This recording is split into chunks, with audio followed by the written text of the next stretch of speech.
এই যে, আপনি কি কিছু খুঁজছেন? পেছনে তাকিয়ে সোহান পুরো অবাক হয়ে যায়। আর জান্নাতকে অন্যরকম লাগছে। এতদিন তো গ্রামের মেয়ে বলে অপমান করেছে, কিন্তু এটা এখন কাকে দেখছে? হ্যাঁ, সত্যি কি জান্নাত নাকি ভুল দেখছে? মাথায় স্টাইল করে ভেজা চুল বেঁধে রেখেছে, আর লং স্কার্ট আর টপস পরে, গলার উপরে শিপনের ওড়না। সোহান হা করে তাকিয়ে আছে। কি দেখছেন? কিছু না। তাকিয়ে আছেন কেন? এমনি। আচ্ছা শোনেন, কফি খাবেন? তুমি বানিয়ে খাওয়াবে? জি। তাহলে আমি বসি, তুমি বানিয়ে নিয়ে এসো। আমি চলে গেলাম। সোহান ফ্যাল করে আমার যাওয়ার দিকে তাকিয়ে আছে। কিছুক্ষণ পরে রুমে এসে দেখি সোহান এখনো দাঁড়িয়ে আছে। রুমে ঢুকে আর চোখে সোহানের দিকে তাকিয়ে বললাম, কি ব্যাপার, আপনি এখনো দাঁড়িয়ে আছেন? ড্রেস চেঞ্জ করে শাওয়ার নিচ্ছেন না কেন? লাঞ্চ কি করা লাগবে না? কল্পনার রাজ্য থেকে বেরিয়ে এসে বললাম। হ্যাঁ, লাগবে তো। তাহলে যান না কেন? আমার বাবা এসেছে, সেটা তো নিশ্চয়ই জানেন। জানি। তাহলে দেরি না করে তাড়াতাড়ি ফ্রেশ হয়ে ডাইনিং রুমে আসেন, কারণ বাবা তো আপনাকে ছাড়া খাবেন না। ঠিক আছে, 20 মিনিট অপেক্ষা করো, আমি তার ভেতরেই আসছি। সোহান আলমারি খুলে গেঞ্জি আর লুঙ্গি বের করে ওয়াশরুমে ঢুকলো। শাওয়ার নিয়ে বেরিয়ে এসে টাওয়ালটা ব্যালকনিতে মেলে দিয়ে ডাইনিং রুমে চলে গেল। সবাই তার জন্য অপেক্ষা করছে। সোহানকে দেখে জাহিদ সাহেব মুচকি হেসে বলল, ওই তো জামাই বাবাজি এসে গেছে। আসসালামু আলাইকুম বাবা, কেমন আছেন? ওয়ালাইকুম আসসালাম। আলহামদুলিল্লাহ। শুনে খুশি হলাম। তা বাবা, তোমার চাকরিটা কেমন চলছে? ভালোই। তবে আমার তো চাকরি করা লাগে না, এটা তো নামমাত্র করছি। কারণ চাকরিটা আজকাল ফ্যাশন হয়ে দাঁড়িয়েছে, যার কারণে চাকরিটা নেওয়া। তবুও বাবা, সরকারি চাকরি বলে কথা। চাকরির পাশাপাশি আমি তো বাবার ব্যবসা দেখি। বাবার এত বড় বিজনেস, সবকিছু আমাকেই সামলাতে হয়। ক্যাশিয়ারের তো প্রমোশন হয় না, তাই চেষ্টা করছি অন্য ব্যাংকে জব করার। আলহামদুলিল্লাহ। তুমি অনেক বুদ্ধিমান ছিলে, যার কারণে তোমাকে বেশি বলার প্রয়োজন হয় না, অল্পতেই বুঝতে পারো। বাবা, আপনার চাকরির আর কত বছর বাকি আছে? 18 বছরের মতো। আমিও তোমার মতো চিন্তা করতেছি, গ্রামে একটা ফার্মেসি দিব। বিকেলে তো স্কুল থেকে বাসায় ফিরে আসি। সকালে কর্মচারী দিয়ে চালাবো, আর সন্ধ্যার পরে আমি নিজেই বসবো। এখনো বসে আছেন কেন? কোনো কাজ ভেবে বসে থাকবেন না, সাথে সাথে ধৈর্য ধরে শুরু করে দিবেন। শুরুতেই যে সফল হবেন সেটা কিন্তু নয়, তাই বলে হতাশ হবেন না। একবার না পারলেও বারবার চেষ্টা করবেন, দেখবেন ইনশাল্লাহ একদিন না একদিন সফল হবেন। জান্নাত, দেখেছিস তোর স্বামীর মাথায় কত বুদ্ধি? আজ আমি খুব গর্বিত, এমন একটা ছেলের হাতে আমার একমাত্র মেয়েকে তুলে দিতে পেরে। বাবার কথা শুনে মনে মনে বললাম, ভালো না ছাই, সারাদিন তো শরীরের প্রতি মনোযোগ তার। এখন তো ধোয়া তুলসী পাতা সেজেছে শ্বশুরকে দেখে। দুপুরের খাওয়া দাওয়া শেষ করে বাবার সাথে গেস্ট রুমে গেলাম। অনেক দিন পরে বাবাকে দেখে খুব ভালো লাগছে। বাবার পাশে অনেকক্ষণ বসে থেকে কথা বলছিলাম। তখনই সোহান এসে বলল, জান্নাত, আমার হাত ঘড়িটা দেখছি না, একটু খুঁজে দিয়ে যাও তো। জান্নাত, গিয়ে জামাইকে সাহায্য কর, সারাদিন কত কষ্ট করে এলো। মেজাজ গরম করে বাবার রুম থেকে বেরিয়ে নিজের রুমে ঢুকে পেছনে তাকিয়ে দেখি সোহান আমার পেছনে দাঁড়িয়ে আছে। ড্রয়ার খুলে হাত ঘড়িটা হাতে নিয়ে বললাম, এটা কি? ঘড়িটা যেখানে রাখা ছিল সেখানেই আছে। না খুঁজে বানিয়ে কেন বললেন যে পাচ্ছেন না? সোহান দরজাটা বন্ধ করে দিতেই চমকে উঠলাম আমি। এ কি, দরজা বন্ধ করলেন কেন? সোহান কথা না বলে আস্তে আস্তে আমার দিকে এগিয়ে এসে ঠোঁটজোড়া দখল করে নিল। কিছুক্ষণ পরে ঠোঁটজোড়া ছেড়ে দিয়ে বিছানার উপরে এক লাফে উঠে বালিশে শুয়ে পড়ল। সোহানের বিহেভ দেখে একদিকে ভালো লাগছে, আরেকদিকে রাগও লাগছে। মনে মনে ভাবছি, কিস করার জন্য রুমে নিয়ে আসছে। যত সব ফালতু লুচ্চা। আমাকে মনে মনে গালি দিচ্ছ না? দাও, বেশি করে দাও। তবুও আমি তোমাকে এভাবেই আদর করব, সুযোগ পেলেই করব। হা হা হা। আচ্ছা, আপনাকে বলছি না কারোর সামনে দিয়ে আমাকে ডাকবেন না? আপনার লজ্জা শরম না থাকতে পারে, কিন্তু আমার আছে। বাবা মনে মনে কি ভাবছে আল্লাহ জানে। আমার লজ্জা নেই, আমার বউকে আমি আদর করব, এতে আবার লজ্জা কিসের? এখানে আসো, জড়িয়ে ধরে শুয়ে থাকি। তাছাড়া তোমার বাবা কি আমার বয়সী ছিল না? তখন আমার চেয়ে আরো বেশি করছে। বলেই হা হা করে হাসলো। এখন শুয়ে থাকাটা জরুরি না, আপনি শুয়ে থাকেন, আমি বাবার কাছে যাচ্ছি। তোমার বাবা সারা রাত লঞ্চে বসে ঘুমায়নি, এখন একটু ঘুমাতে দাও, না হলে শরীর খারাপ লাগবে। এই সুযোগে তুমি আমাকে জড়িয়ে ধরে আদর করো। সোহানের কথায় শরীর জ্বলছে। কিছু বলতে গিয়েও নিজেকে সামলে নিয়ে বলতে পারলাম না। এখন যদি ঝামেলা করি তাহলে বাবা জানতে পারবে, আর তিনি বুক ভরা কষ্ট নিয়ে বাসায় তো যাবে ঠিকই, কিন্তু ঘুমোতে পারবে না। আজ যদি আমি নিজের পছন্দে বিয়ে করে অশান্তিতে থাকতাম তবে বাবার কষ্ট লাগতো না। তখন বলতো, তুই নিজে জেনে শুনে চয়েস করেছিস, তাই যা হবে সেটাই তোকে মেনে নিতে হবে। কিন্তু আমার বিষয়টা সম্পূর্ণ ভিন্ন। আমি তো বিয়ে করতে চাইনি, তবুও বাবা ভালো ছেলে বলে জোর করে আমাকে বিয়ে দিল। তাই আমি শ্বশুরবাড়ির অশান্তিতে আছি। এটা জানলে বাবার কষ্টটা হবে পাহাড় সমান। কথা বলে কথাগুলো মনে করতে করতে চোখের কোণে পানি চলে আসে। সেই পানি সোহান দেখে ফেলার আগেই হাত দিয়ে মুছে নিলাম। ধীরে ধীরে বিছানার কাছে গেলাম। আমি বালিশে মাথা রাখতেই সোহান আমার বুকের ওপর শুয়ে পড়ল। আমি নিরুপায় হয়ে সোহানের মাথায় হাত বুলিয়ে দিতে লাগলাম। রাত 1টা বাজলে জাহিদ সাহেব দরজার পাশ দিয়ে ডাক দিলেন। জান্নাত মা, আসিস? হ্যাঁ বাবা, আসো। ঘুমিয়ে পড়েছিস মা? না বাবা, কিছু বলবা? তোর মায়ের সাথে কথা বলেছিলাম, তোর সাথে কথা বলতে চেয়েছে। আচ্ছা বাবা, আমি একটু পরে কথা বলবো। আমি কল দিয়ে দিচ্ছি, জান্নাত তুমি মায়ের সাথে কথা বলো। ঠিক আছে। সোহান কল করে জান্নাতকে ধরিয়ে দিয়ে বলল। নাও মায়ের সাথে কথা বলো। জান্নাত কথা বলতে বলতে রুম থেকে বের হয়ে গেল। বাবা আপনার কোনো অসুবিধা হচ্ছে না তো? না জামাই, আমার কোনো অসুবিধা হচ্ছে না। তোমাকে একটা কথা বলবো? জি বলেন। আমার খুব ইচ্ছে ছিল জান্নাতকে পড়াশোনা করানো, আর এত তাড়াতাড়ি বিয়ে দেওয়ার চিন্তাও ছিল না। একান্নবর্তী পরিবারের আমরা থাকি, তাই সবার মতামত নিয়ে আমাদের কাজ করতে হয়। তবে তোমার এবং তোমার পরিবার সম্পর্কে জানার পরে মেয়েটাকে বিয়ে দিতে সাহস পেয়েছি। তবে আমার মেয়েটা বড্ড চাপা স্বভাবের। কষ্ট হলেও নিজের মধ্যে রেখে দেয়, কাউকে বুঝতে দেয় না। তুমি ওকে একটু দেখে রাখবে, যাতে কখনো কোনো কষ্ট না পায়। আচ্ছা বাবা। আমি রুমে আসতেই বাবা আর সোহান চুপ হয়ে গেল। বাবা রাতে মা কল দিতে বলেছে। ও আচ্ছা, তোমরা রেস্ট করো কেমন, আমি আসছি।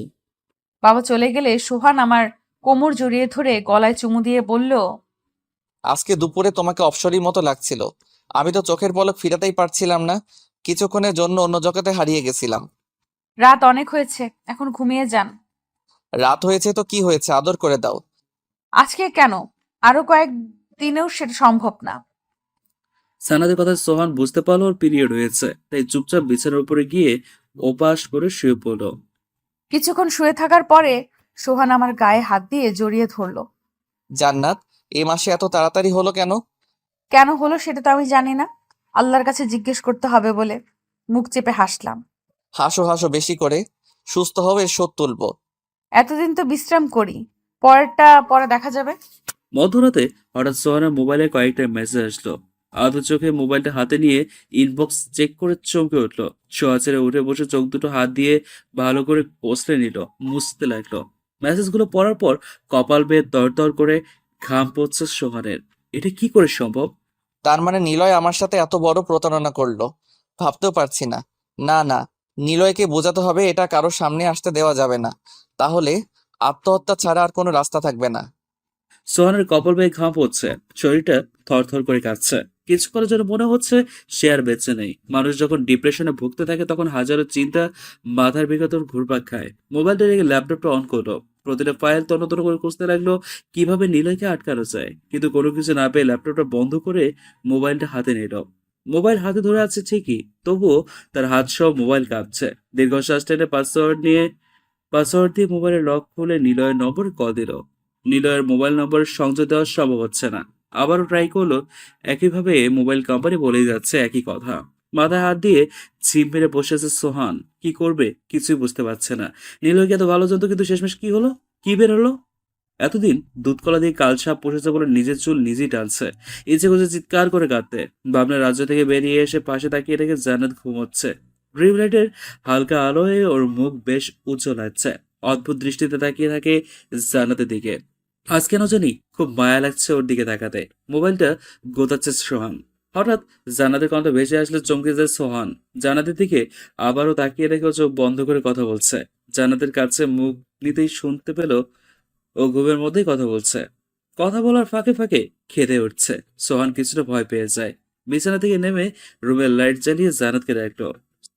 সোহানের ডাক শুনে লাফিয়ে উঠে আধো চোখে কি কি করতে লাগলাম। ঘুমের কারণে চোখ মেলে তাকাতে পারছি না, তবুও চোখ দুটো টেনে খুললাম।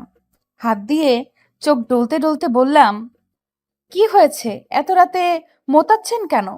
আপনি কি মানুষ না অন্য কিছু? ঘড়ির দিকে এক পলক তাকিয়ে মেজাজটা পুরো গরম হয়ে গেল। সত্যি আপনি একটা সাইকো, বুঝলেন? রাত এখন 3টে বাজে আর আপনি না ঘুমিয়ে জেগে আছেন। মূর্তির মতো দাঁড়িয়ে আছেন কেন? শুয়ে পড়েন, কালকে আবার অফিস আছে না আপনার? তাছাড়া আমার মাথাটা খুব ব্যথা করছে, আমি ঘুমাবো। সকালে আবার নাস্তা বানিয়ে বাবাকে খেতে দিতে হবে। সোহান কোনো উত্তর দিল না। কপাল বেয়ে দরদর করে ঘাম ছুটছে, অথচ রুমের এসি অন করা। বুঝতে পারছিলাম না তার কি হয়েছে, তবে আন্দাজ করতে পারছি বড় ধরনের কিছু একটা হয়েছে। আচ্ছা বলুন তো, আপনার কি হয়েছে? এভাবে চুপচাপ করে তাকিয়ে আছেন কেন? শুয়ে পড়ুন। সোহান সমস্ত রুমে একবার করে চোখ বুলিয়ে লাইট অফ করে বিছানায় একপাশে গিয়ে শুয়ে পড়ল। পরের দিন সকালে সকাল 7টার সময় দরজা ধাক্কানোর আওয়াজ শুনে বিছানা দিয়ে ধর্মর করে গায়ে কোনো রকমে ওড়নাটা পেঁচিয়ে নিচে নামলাম। দরজাটা খুলে দেখি ট্রে হাতে সাথে দাঁড়িয়ে আছে। ঠোঁটের কোণে মুচকি হাসি এনে বলল, শুভ সকাল ভাবি, কেমন আছো? শুভ সকাল ননদিনী, আলহামদুলিল্লাহ। তুমি কেমন আছো? আলহামদুলিল্লাহ। জানো ভাবি, আপু আগামী মাসে আসছে। আজকে রাতে তোমার সাথে ভিডিও কলে কথা বলতে বলেছে। গতকালকেই বলতে চেয়েছিল, কিন্তু আমি স্টাডি নিয়ে ব্যস্ত থাকার কারণে কথা বলাতে পারিনি। যাই হোক, কাল পারিনি তো কি হয়েছে, আজকে বলিয়ে দিব। সাথে এত তাড়াহুড়ো করার কোনো প্রয়োজন নেই। আমি তো ঘরের মানুষ, তাই আমাকে নিয়ে এত চিন্তা করতে হবে না। সাথী, বাবা কি উঠেছেন বলতে পারো? হ্যাঁ, উঠেছ। আমি তাকে চা আর মুড়ি দিয়ে এসেছি। মুড়ি? হ্যাঁ, মুড়ি। আমি জানি গ্রামের মানুষদের মুড়ি খুব পছন্দ। দুধ চায়ের সাথে তারা মুড়ি খায়, প্রতিদিন সকালে প্রায় খায়। বাহ, তোমার তো ভালোই ধারণা আছে। মাকে বলবো তোমাকে যেন গ্রামে বিয়ে দিতে। ভালোই হবে, গ্রামই ভালো। সত্যি? হ্যাঁ সত্যি, গ্রামের মানুষরা মানুষকে সম্মান দিতে জানে। আর শহরের মানুষরা সম্মান তো দূরের কথা, দোতলায় কেউ মারা গেলে 3 তলায় গান বাজনা বাজিয়ে জন্মদিনের পার্টি করে। এদের ভেতরে বিবেক কম। দেখো না, কোরবানির গোশত ফ্রিজে ভরে রাখে, তারপর 1 বছরের গোশত আরেক বছর কোরবানি আসার আগে শেষ করে নতুন গোশত ভরার জন্য। গরিবদের তো দেয় না, বললেই চলে সমস্ত গোশত নিজেরাই খায়। এতে কি কোরবানি হয়? এটা শুধুমাত্র ফ্যাশন। কে কত টাকা দামের কোরবানির গরু দিবে এটা নিয়েই পড়ে থাকে। তার চেয়ে গ্রামের মানুষরা অনেক ভালো। কি বলছে এসব? ঠিকই বলেছি ভাবি। সত্যি কথায় আমি আমার বাপকেও ছাড় দিই না। এখন চলো, মা তোমাকে ডেকেছে। চলো। দরজার সামনে দাঁড়িয়ে পেছনে মুখটা ঘুরিয়ে সোহানের দিকে এক নজর দেখে সাথে সাথে গেলাম মায়ের রুমে। মা, আসবো? হ্যাঁ আয়। আমাকে ডেকেছেন নাকি? হুম, তোর বাবা তো একটু পরেই চলে যাবে, তাই যাওয়ার সময় ব্যাগটা দিয়ে দিস। ব্যাগে কি মা? তোর মায়ের জন্য শাড়ি আর তোর বাবার জন্য পাঞ্জাবি আর লুঙ্গি। এইসবের কি দরকার ছিল মা? তোর বাবা আমাদের বাসায় প্রথম এসেছে, তাকে সাথে করে নিয়ে তারপর কেনা উচিত ছিল, কিন্তু সে সময় তো আর পাইনি, তাই সাথী আর আমি গিয়ে কালকে কিনে এনেছি। হুম। আচ্ছা যা, ব্যাগটা গিয়ে তোর বাবার কাছে রাখ, না হলে ভুলে থেকে যাবে। বাবার মাপ পেলেন কোথায়? কালকে তোর পাঞ্জাবিটা খুলে ব্যালকনিতে রেখেছিল, সেটাই নিয়ে গেছিলাম। আমি তো পুরোই অবাক হয়ে যাই মায়ের কথা শুনে। চুপচাপ ব্যাগটা হাতে করে বাবার রুমে রাখলাম। ব্যাগটা রাখতেই বাবা জিজ্ঞেস করলো, মা, এতে কি আছে? গিফট আছে, বাসায় গিয়ে দেখবে। কিসের গিফট? হ্যাঁ, তো প্রশ্ন করো না, যা বলছি তাই করো। এখন চলো, নাস্তা করবে। বাবাকে নাস্তা করানো শেষ হলে রহিমা সোহানকে বলল, তুই গিয়ে জান্নাতের বাবাকে বাসে তুলে দিয়ে আয়। আমি হ্যাঁ, কেন কোনো সমস্যা আছে? ড্রাইভারকে দিয়ে পাঠালেই তো হয় মা, আমার যেতে ইচ্ছা করছে না। সোহান, এসব তুই কি বলছিস? তুই না গেলে জান্নাতের বাবা কি মনে করবে? কি মনে করবে মা? এটা কোনো কথা হলো নাকি? আমারই যে যাওয়া লাগবে এমন তো কোনো কথা নেই, তাই না? দেখ সোহান, আমার মেজাজ গরম করবি না, জলদি রেডি হয়ে বেরিয়ে যা। ইচ্ছে না থাকা সত্ত্বেও সোহান রেডি হয়ে জান্নাতের বাবাকে নিয়ে রওনা দিল। যাওয়ার সময় সোহানের হাত ধরে বিনয়ের সুরে অনুরোধ করলো তার মেয়ে যেন কখনো কষ্ট না পায়, সেদিকটাই খেয়াল রাখতে। বাবার কথা শুনে চোখের কোণে পানি জমে আসলো আমার। শ্বশুরকে বাসে তুলে দিয়ে বাসায় আসার সময় পথে নিলয়ের সাথে দেখা হয়। সোহানকে দেখে মোবাইলটা দেখে আবার পকেটে রাখলো। সোহান নিলয়কে বলল, কাজটা কিন্তু ঠিক করছিস না। শোন, কি করবো সেটা আমার ব্যাপার, তবে আমার মাথা খারাপ করবে না। নিলয়, কালকে যেটা দেখালি সেটা ডিলিট করে দে। তুই না আমার বন্ধু। বিপদে পড়লে বন্ধু না, আর বিপদ শেষ হলে শত্রু না। প্লিজ নিলয়, আমার কথাটা রাখ। এত করে যখন বলছিস তাহলে রাখতে পারি, তবে একটা শর্তে। কি শর্ত? এখন না, রাতে ক্লাবে আসিস, সেখানেই বলবো। রাত কয়টায়? 10টায় ঠিক আছে। আসবি কিন্তু, তোর অপেক্ষায় থাকবো। নিলয়ের কথা শুনে সোহান আবারও চিন্তায় পড়ে গেল। নিলয়ের কাছ থেকে বেরিয়ে সোজা অফিসে ঢুকলো সোহান। মাথার ভেতরে নিলয়ের কথাগুলো ঘুরপাক খাচ্ছে। অফিসে ঢুকে আর কারোর সাথে তেমন কথা না বলে সোজা গিয়ে কাউন্টারে বসলো। যাওয়ার মিনিট 10-এর ভেতরে বুয়া এসে জিজ্ঞেস করলো। স্যার, এখন চা দিব নাকি পরে? সোহান কোনো উত্তর দিচ্ছে না, মাথাটা নিচু করে ঝিম দিয়ে বসে আছে। বুয়া আবারও জিজ্ঞেস করলে সোহানের কোনো উত্তর না পেয়ে সোহান কোনো উত্তর না দিলে পাশের চেয়ারে বসা রহমান সাহেব গায়ে হাত দিয়ে বলল, কিরে সোহান, তোর মন কোথায়? এতটুকু সময়ের ভিতরে বুয়ার 2বার জিজ্ঞাসা করা হয়ে গেছে চা খাবি কিনা, কিন্তু তোর তো কোনো মনই নেই। বউয়ের সাথে ঝগড়া করে এসেছিস নাকি? এতক্ষণ পর সোহান ভাবনার জগৎ থেকে বেরিয়ে এসে আমতা আমতা করে বলল, কি যে বলিস না, বউয়ের সাথে ঝগড়া করবো কেন? বউ তো ঘরের লক্ষ্মী। তাছাড়া ঝগড়া বাঁধানোর কোনো কারণ নেই। বাহ, ভূতর মুখে রাম রাম কথাটা শুনে বেশ হাসি পাচ্ছে আমার। যে মেয়েদেরকে সহ্য করতে পারে না সে কিনা এসব বলে? বিয়ের আগে তো বলতো বিয়ে করে পাগলে, তাহলে এখন এত ভালো কথা আসে কোথা থেকে? ভাবছি মেয়েরা তো ওর পায়ের জুতা হওয়ারও যোগ্য না। বিয়ে ঠিক হওয়ার 2 দিন আগেও বলেছে এক নারীতে নাকি মন ভরে না, তাই নতুন নতুন মেয়েদের ট্রাই করতে হয়। সোহান কোনো উত্তর না দিয়ে বুয়াকে বলল, সব মশলা দিয়ে অল্প করে লিকার দিবেন যাতে ঘ্রাণ আসে। আজ ব্যাংকে কালেকশন নেই, তাই ঝিম দিয়ে বসে আছে আর মাথা দিয়ে ঘাম পড়ছে। রহমান টিসির বক্সটা এগিয়ে দিল। ঘামগুলো মুছে নে। টিস্যু হাতে নিয়ে ঘাম মুছতে লাগলো। একটু পর বুয়া এসে চায়ের মগটা ডেস্কের উপর রাখলো। বুয়া, চায়ের সাথে বিস্কুট দিলেন না যে? বুয়া তো পুরোই অবাক। আপনি তো কখনো বিস্কুট খান না, তাহলে আজকে হঠাৎ করে খেতে চাইলেন? সোহান কথার প্রসঙ্গ পাল্টে বলল, আপনার ঘরের জন কি এখন সুস্থ হয়েছে? বাচ্চাদের পড়াশোনা কেমন চলে? আলহামদুলিল্লাহ, আগের চেয়ে সুস্থ। বাচ্চাদের পড়াশোনা ভালোই চলছে। চা খাওয়া শেষ করে ওয়াশরুমে ঢুকে চোখে মুখে বেশি করে পানি ছিটিয়ে দিল। চোখ দুটো লাল হয়ে গেছে। রাতে না ঘুমানোর কারণে শরীরটা খুব খারাপ লাগছে। মনে হচ্ছে এক্ষুনি শরীরটা বিছানায় এলিয়ে দিয়েই শুয়ে পড়তে। বেশ অনেকক্ষণ ওয়াশরুমে থাকার পর বেরিয়ে এসে চেয়ার টেনে বসলো। লাঞ্চ টাইমে খাওয়া শেষ করে সাথীকে কল দিল। সাথী জান্নাত কোথায়? ভাবি গোসল করে। কখন গেছে? এই মাত্রই তো ঢুকলো। ও কিছু বলা লাগবে? না, কথা বলতে ইচ্ছে করছিল তাই কল দিলাম। আচ্ছা, রাখছি তাহলে, বাসায় এসে কথা হবে। কলটা রেখে মাথা চুলকাচ্ছে। এত রাতে কি বলে বাসা থেকে বের হবে? জান্নাত তো রাতে বের হওয়াটা পছন্দ করে না। জান্নাত পছন্দ করে না তো কি হয়েছে? আমার প্রয়োজন থাকলে কি বের হব না? এটা কোনো কথা হলো? তাছাড়া আমার কাজে আমি কারো কমেন্ট শুনি না। আজকে কোনোভাবে কাজে মন বসছে না সোহানের। মোবাইলের দিকে এক ধ্যানে তাকিয়ে আছে। অফিস শেষ করে বাসায় আসলো সোহান। দরজায় কলিমের বাজারে সাথে এসে দরজাটা খুলে দিল। সাথী মা কি করে? সাথে তো পুরো অবাক। জীবনের প্রথম বাসায় এসে মা কি করে কথাটা জিজ্ঞেস করলো।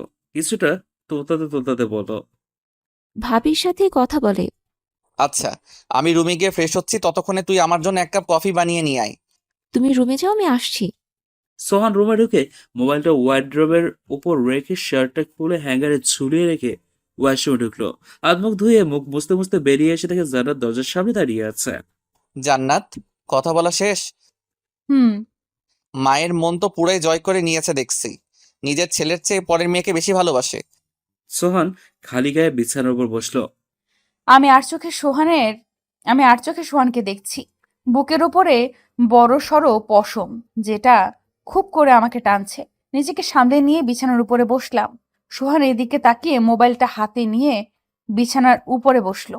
কিছুক্ষণ মোবাইলটা নাড়াচাড়া করে বলল, রাতে আমার একটা বন্ধুর বোনকে দেখতে আসবে, তাই ফিরতে রাত হবে। তুমি ডিনার করে ঘুমিয়ে যেও, কেমন? হঠাৎ করে বন্ধুর বোনকে দেখতে আসবে? আগে তো কিছু বলেননি। আগে তো শিওর ছিল না, দুপুরে কল করে বললো আর কি। ঠিক আছে। সোহান ল্যাপটপটা নিয়ে বসে পড়েছে। আবারও পুরো ফাইলের ডকুমেন্ট চেক করছে, কিন্তু কোনো কিছু না পেয়ে হতাশ হয়ে যায়।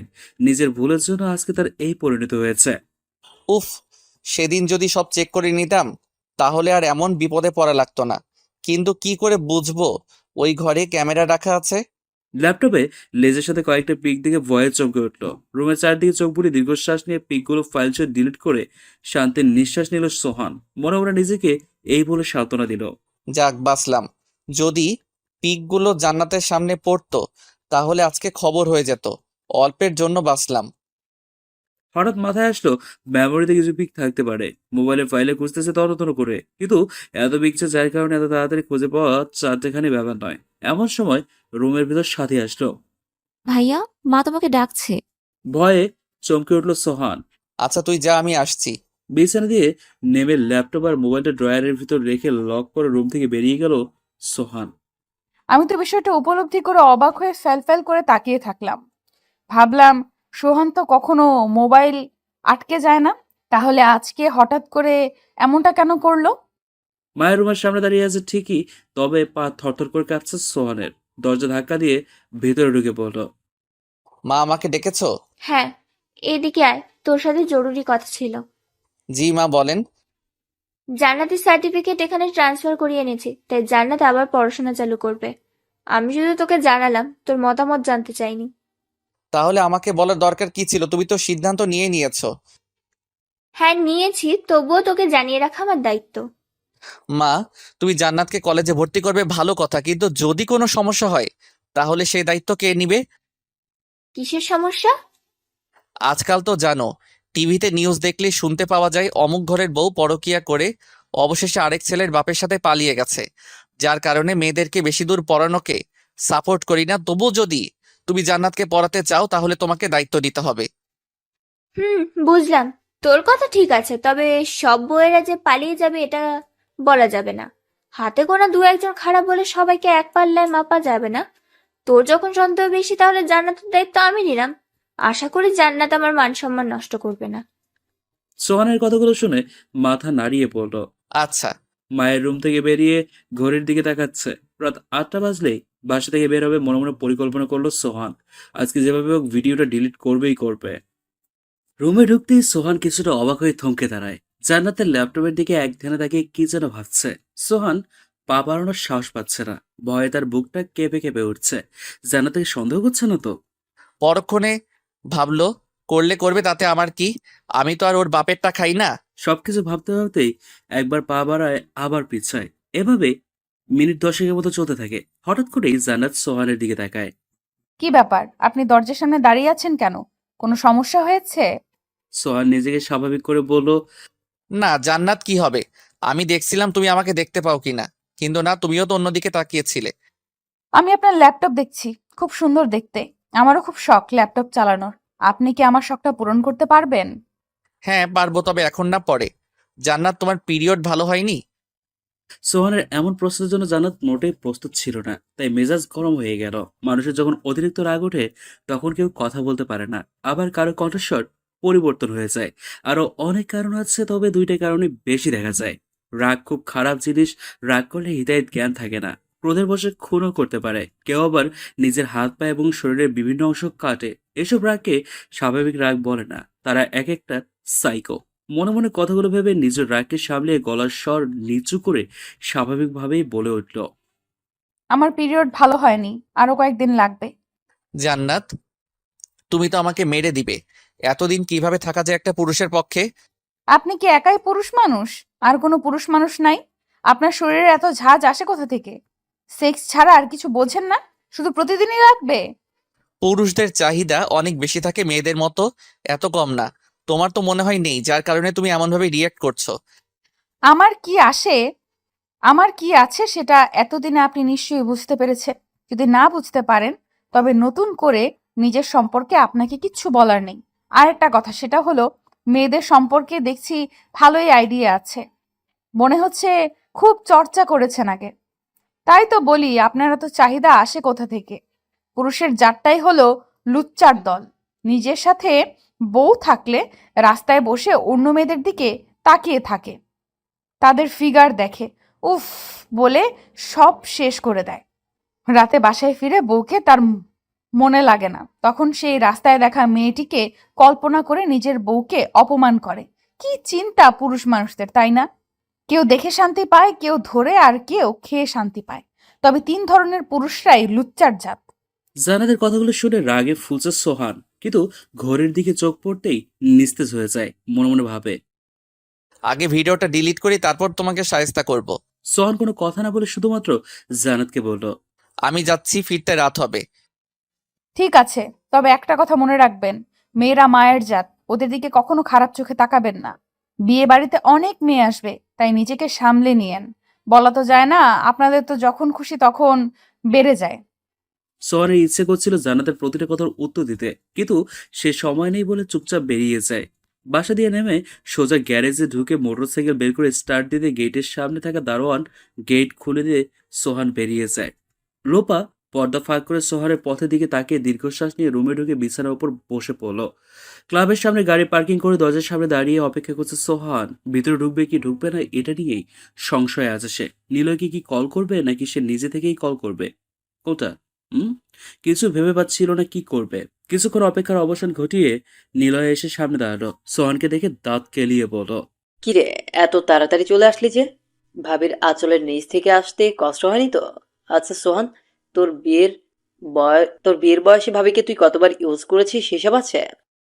নিলয়ের এমন অদ্ভুত প্রশ্ন সোহান তো হতভম্ব হয়ে যায়। এমন প্রশ্নের কি উত্তর দেবে ভাবতে ভাবতে নিলয় আবারও বলতে শুরু করলো। আচ্ছা বাদ দে, এখন বল ভাবির ফিগার কত? সোহানের এবার রাগে শরীর জ্বলছে।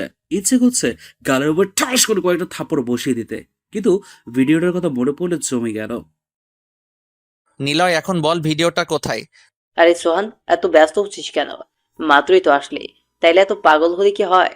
চল না, আগে গিয়ে দুজনে গিয়ে আড্ডা দিই, তারপর ওটা নিয়ে কথা হবে। নিলয় কথা বলতে বলতে ক্লাবে ঢুকলো। সোহান নিলয়ের কাঁধে হাত রাখলো। সোহান, তোর সমস্যা কি বলতো? একটু পর পর ডাকছিস কেন? তুই আমাকে টেনশনে রাখছিস কেন? ভিডিওটা ডিলিট করে দিলেই তো হয়। ভিডিও তো ডিলিট করবো ঠিক আছে, তবে কিছু শর্ত আছে। কিসের শর্ত নিলয়? তুই এত বড় একটা কাজ করছিস, তার পুরো ডকুমেন্ট আমার কাছে আছে। যখন মজা নিচ্ছিলি তখন তো আর এত সব ভাবিসনি হারামি। লিজার সাথে এক বিছানায়, উফ, এত শক্তি কোথা থেকে আসে তোর?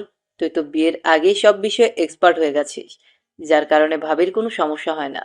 তবে সোহান, ভাবির সামনে লিজা কিচ্ছু না। তোর কপালটা এতটাই ভালো যে একদম কচি জিনিসটাই এসে পড়েছে। কি ফিগার ভাবির! আর ঠোঁটের গঠন তো মাশাআল্লাহ, হাসলে সরাসরি বুকে এসে লাগে। নিলয়, এসব তুই কি বলছিস? জান্নাত তোর ভাবি, আর তুই তাকে নিয়ে বাজে কমেন্ট করছিস? আরে সোহান, এটা বাজে কথা হলো কিভাবে? যা সত্যি তাই বলছি। দেখ নিলয়, তোর সাথে ঝামেলা করতে চাই না, তাই ভালো হয় আমাদের ভেতরে সবকিছু মিট আপ করে নিলে। বল, ভিডিওটা ডিলিট করতে তোর কি চাই? আমার বেশি কিছু দরকার নেই, শুধুমাত্র তোর বউকে এক রাতের জন্য আমার কাছে পাঠিয়ে দিবি। কথা দিচ্ছি, সাথে সাথে তোর ভিডিওটা ডিলিট করে দিব। নিলয়ের কথা শুনে সমস্ত শরীরে রক্ত চলাচল বন্ধ হয়ে যাওয়ার উপক্রম তৈরি হয়েছে। এই মুহূর্তে কি বলবে বুঝতেই পারছে না। নিলয়, এসব তুই কি বলছিস?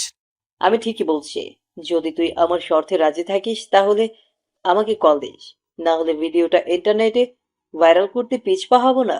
তখন সবাই দেখবে সোহানের আসল চেহারা।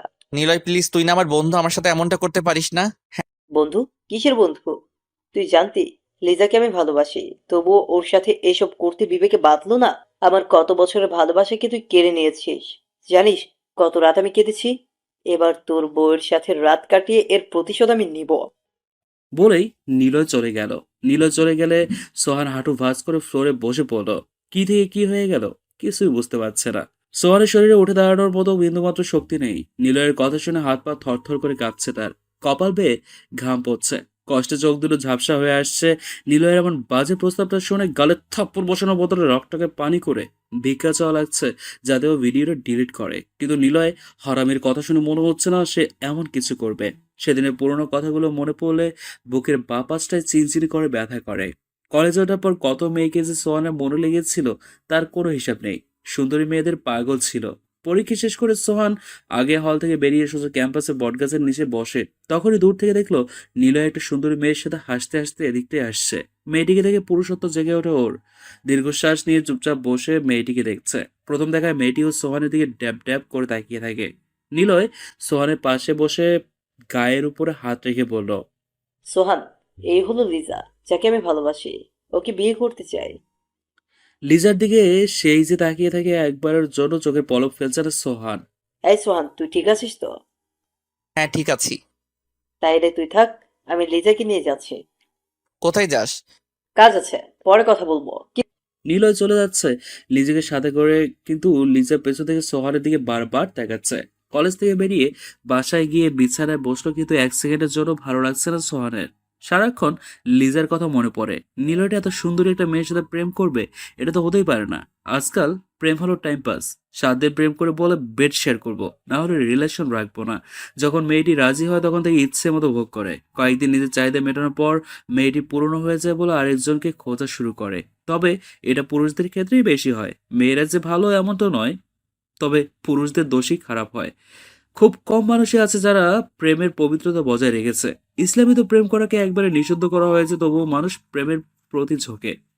এটাকে ভালোবাসা বলে না, বলে শরীর বিতরণ। নিলয়ও মনে হয় টাইম পাসই করছে। আমার ভাগ্যে তো সেটাও জোটে না। পরের দিন সকালে কলেজে গিয়ে গেটের সামনে অপেক্ষা করছে সোহান। লিজা কলেজে ঢুকলে ওর হাতে একটা চিরকুট ধরিয়ে দিয়ে সামনের দিকে হাঁটা শুরু করলো। আজ নিলয় কলেজে আসেনি। এই সুযোগটাকে কাজে লাগিয়ে লিজার কাছে গেল। লিজা মাঠের এক কোণে একা বসে বসে কানে হেডফোন দিয়ে গান শুনছে। সোহান আসলে কান থেকে হেডফোনটা খুলে পড়ল। কিছু বলবে? চিরকুটটা পড়েছো? ভ্রুকুসকে লিজা বলল, পড়িনি, পড়বো। তবে কি লেখা আছে? সব যদি বলে দেই তাহলে কি হয়? তুমি নিজে খুলে পড়ো, তাহলে বুঝবে। আমার মোবাইল নাম্বারটা লেখা আছে, ফ্রি থাকলে কল দিও। সোহান যাওয়ার জন্য পা বাড়াবে তখন লিজা বলল, তুমি আমাকে ভালোবাসো? তার মানে তুমি আমাকে মিথ্যা বলেছো যে তুমি চিরকুটটা পড়োনি। লিজা, তোমাকে প্রথম দেখে আমার খুব ভালো লেগেছে, যার কারণে এমনটা বলা। তুমি নিজেও দারুণ স্মার্ট। তোমাকে দেখলে সব মেয়েদেরই পছন্দ হবে। তার মানে তোমারও হয়েছে? সব ছেলেদেরই আমার পছন্দ, বিশেষ করে স্মার্ট আর ধনী পরিবারের ছেলেদের। তার মানে সব ছেলেদের সাথে শুতে পারবে? আমি সব ছেলেদের সাথে শুতে যাব কেন? যাকে ভালো লাগবে তার সাথে শুব। আমি তোমার সাথে শুতে চাই, তুমি কি রাজি? তুমি নীলার বন্ধু, তাই এটা আমি পারবো না, কারণ নীলয় আমাকে বিয়ে করবে বলে কথা দিয়েছে। নীলয় অন্য আর 5জন ছেলের মতো না। আজ ওর সাথে পরিচয় প্রায় 2 মাস, এখন পর্যন্ত বলেনি লিজা চলো আমরা বেড শেয়ার করি। নীলয় শুধু এটাই বলে বিয়ের আগে যদি একটা মেয়ে তার সবকিছু দিয়ে দেয়, তাহলে ওই মেয়ের প্রতি ছেলেটার নেশা কমে যায়। আমি অনেক ছেলের সাথে শুয়েছি, সবকিছুই নীলয় জানে, তবু আমাকে মেনে নিয়েছে। লিজার পেটের দায়ে শুয়েছে, এনজয় করার জন্য নয়। আমার সমস্ত খবর জেনে ও আজ পর্যন্ত পুরনো কথা নিয়ে খোঁটা দেয়নি নীলয়। লিজার কথা শুনে মুখটা ঘুরিয়ে পড়ল। সোহান লিজার হাত ধরে অনেকবার বোঝানোর চেষ্টা করেও কোনো লাভ হয়নি। কথাগুলো আর মনে করতে পারছে না, কিছুতেই ঘটে যাওয়া কথাগুলো মনে করতে পারছে না। কষ্টে বুকটা ফেটে যাচ্ছে না। হঠাৎ করেই এমনটা হবে বুঝতেই পারেনি সোহান। সবকিছু ভাবতেই সোহানের ফোন বেজে উঠল। চোখ ভর্তি পানি চলচল করছে। স্ক্রিনের দিকে তাকাতেই দেখে নিলয়ের নম্বর। কল রিসিভ করে হ্যালো বলতেই নিলয় বলল, রে শালা, এভাবে বসে থেকে লাভ নাই। বাসায় গিয়ে ভাবির সাথে গল্প কর। আমি এখন রাখছি।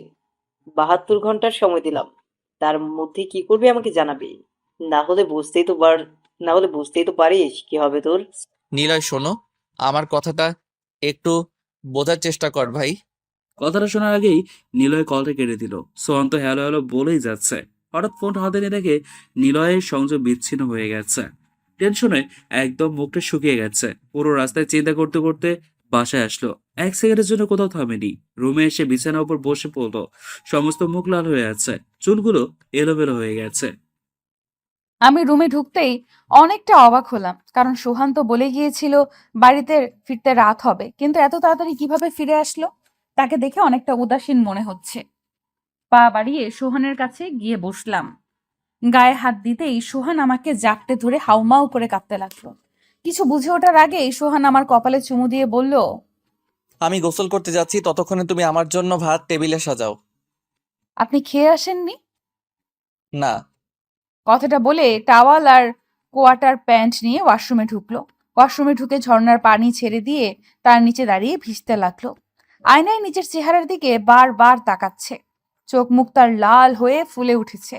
দীর্ঘ আধা ঘন্টা এইভাবে দাঁড়িয়ে থেকে টাওয়াল দিয়ে গা মুছে কোয়াটার প্যান্ট পরে বেরিয়ে আসলো। টাওয়ালটা ব্যালকনিতে মেলে দিয়ে পরনে থাকা জিন্সের প্যান্টও মেলে দিল। রুমে এসে সোহানকে বলল, এত রাতে প্যান্টটা না দিলেও হতো, পানি পড়ে ব্যালকনিটা ভিজে একাকার হয়ে যাবে। সোহান বলল, ভিজলে সমস্যা কি? কালকে সকালে রোদের তাপে সমস্ত পানি শুকিয়ে যাবে। আপনার সাথে কথায় পারবো না, তাই তর্কেও যেতে চাই না। এখন খেতে চলেন। হুম। ডাইনিং রুমে গিয়ে চেয়ার টেনে বসলো সোহান। জান্নাত প্লেটে খাবার বেড়ে দিচ্ছে। সোহানের মা এসে তার ছেলেকে বলল, তুই এত তাড়াতাড়ি ফিরে আসলি যে? তোর উপরে ডিনারও করিসনি। বিয়ে বাড়িতে কোনো সমস্যা হয়েছে? মায়ের কথা শুনে সোহান কি বলবে খুঁজে পাচ্ছে না ভাষা। তবুও তোতলাতে তোতলাতে বলে উঠল, বিয়েটা হবে না। ছেলের আগে একটা বিবাহ ছিল, যার কারণে অনেক ঝামেলা হয়েছে। যেখানে বিয়েটা হচ্ছে না সেখানে কি খাওয়া যায়? তুমি বলো মা। সেটা ঠিক আছে, যেহেতু বিয়েটা হয়নি তাই খাবার গলা দিয়ে নামবে না। যাই হোক, কালকে জান্নাতকে কলেজে নিয়ে যাবি, প্রিন্সিপাল কল করে জানিয়ে দিয়েছে। সোহান এক লোকমা ভাত মুখে তুলে বলল, মা, তুমি কি সত্যি জান্নাতকে কলেজে পড়াবে? হ্যাঁ, কেন? তোকে তো সেদিন বললাম যে জান্নাতের সমস্ত দায়ভার আমার। তারপর আবার এটা জিজ্ঞেস করছিস কেন? আচ্ছা ঠিক আছে, শিওর হলাম, আবার বলা তো যায় না। অনেক সময় দেখা যায় মতামত চেঞ্জ হয়, তাই আবারও জিজ্ঞেস করলাম। এখন তুই ঠিক মতো খাওয়া দাওয়া কর। মা চলে গেলে সোহান আস্তে আস্তে ভাত খাচ্ছে আর নিলয়ের কথা ভাবছে। মাথার এক পাশ হঠাৎ করে ব্যথা করছে। ভাত খাওয়া শেষ করে হাত মুখ ধুয়ে দাঁত ব্রাশ করে রুমে গিয়ে এসি অন করে শুয়ে পড়ল। সোহানকে দেখে কেন জানি সন্দেহ লাগছে আমার। আমার কেন জানি মনে হচ্ছে তার মনের ভেতরে কিছু একটা চলছে, কিন্তু কি সেটাই বুঝতে পারছি না। যেভাবেই হোক কথাটা জানতেই হবে। জান্নাত প্লেট গ্লাস ধুয়ে টেবিলের উপরে উপর করে রেখে রুমে ঢুকলো। রুমে ঢুকে দেখে লাইট বন্ধ করা। সোহান শুয়ে পড়েছে কিন্তু ড্রিম লাইটটাও জ্বালায়নি। ধীরে ধীরে বিছানার পাশে গেলাম। সোহান ওপাশ ফিরে শুয়ে আছে। বুঝতে পারছি না তাকে জিজ্ঞেস করাটা কি ঠিক হবে কিনা। অনেক চেষ্টা করে অবশেষে মুখ খুললাম। আচ্ছা, আপনার কি কোনো সমস্যা হয়েছে? না, মানে বলছিলাম, আজ কয়েকদিন ধরে চুপচাপ, কিছু বলছেন না যে? কিছু হয়নি। কিছু হয়নি এটা বললেই কি আমি মেনে নেব? প্লিজ বলেন কি হয়েছে। জান্নাত, তুমি অতিরিক্ত কথা বলছো। এত প্রশ্ন করছো কেন? তোমার কোনো চাহিদা পূরণ করানো বাকি আছে বলো। তবু যদি থাকে কালকে লিস্ট দিবে, যা লিখবে সবকিছু বিকেলের ভেতরে আমি এনে দিব। আমার কোনো চাহিদা নেই, আমি অল্পতেই সন্তুষ্ট। আপনি আমার সাথে এইভাবে কথা বলছেন কেন? কিছু জানতে চাওয়াটা কি অপরাধ? সব সময় রাগ করে কথা বলেন, মনে হয় আমি আপনার পূর্বজন্মের শত্রু। হ্যাঁ, অপরাধ, কারণ আমি তোমার সব চাহিদা পূরণ করতে পারছি, কিন্তু তুমি আমার কোনো চাহিদা পূরণ করতে পারছো না। আমি যেভাবে চাই সেভাবে পাচ্ছি না। আপনার কি মাথা ঠিক আছে? কি সব বলছেন?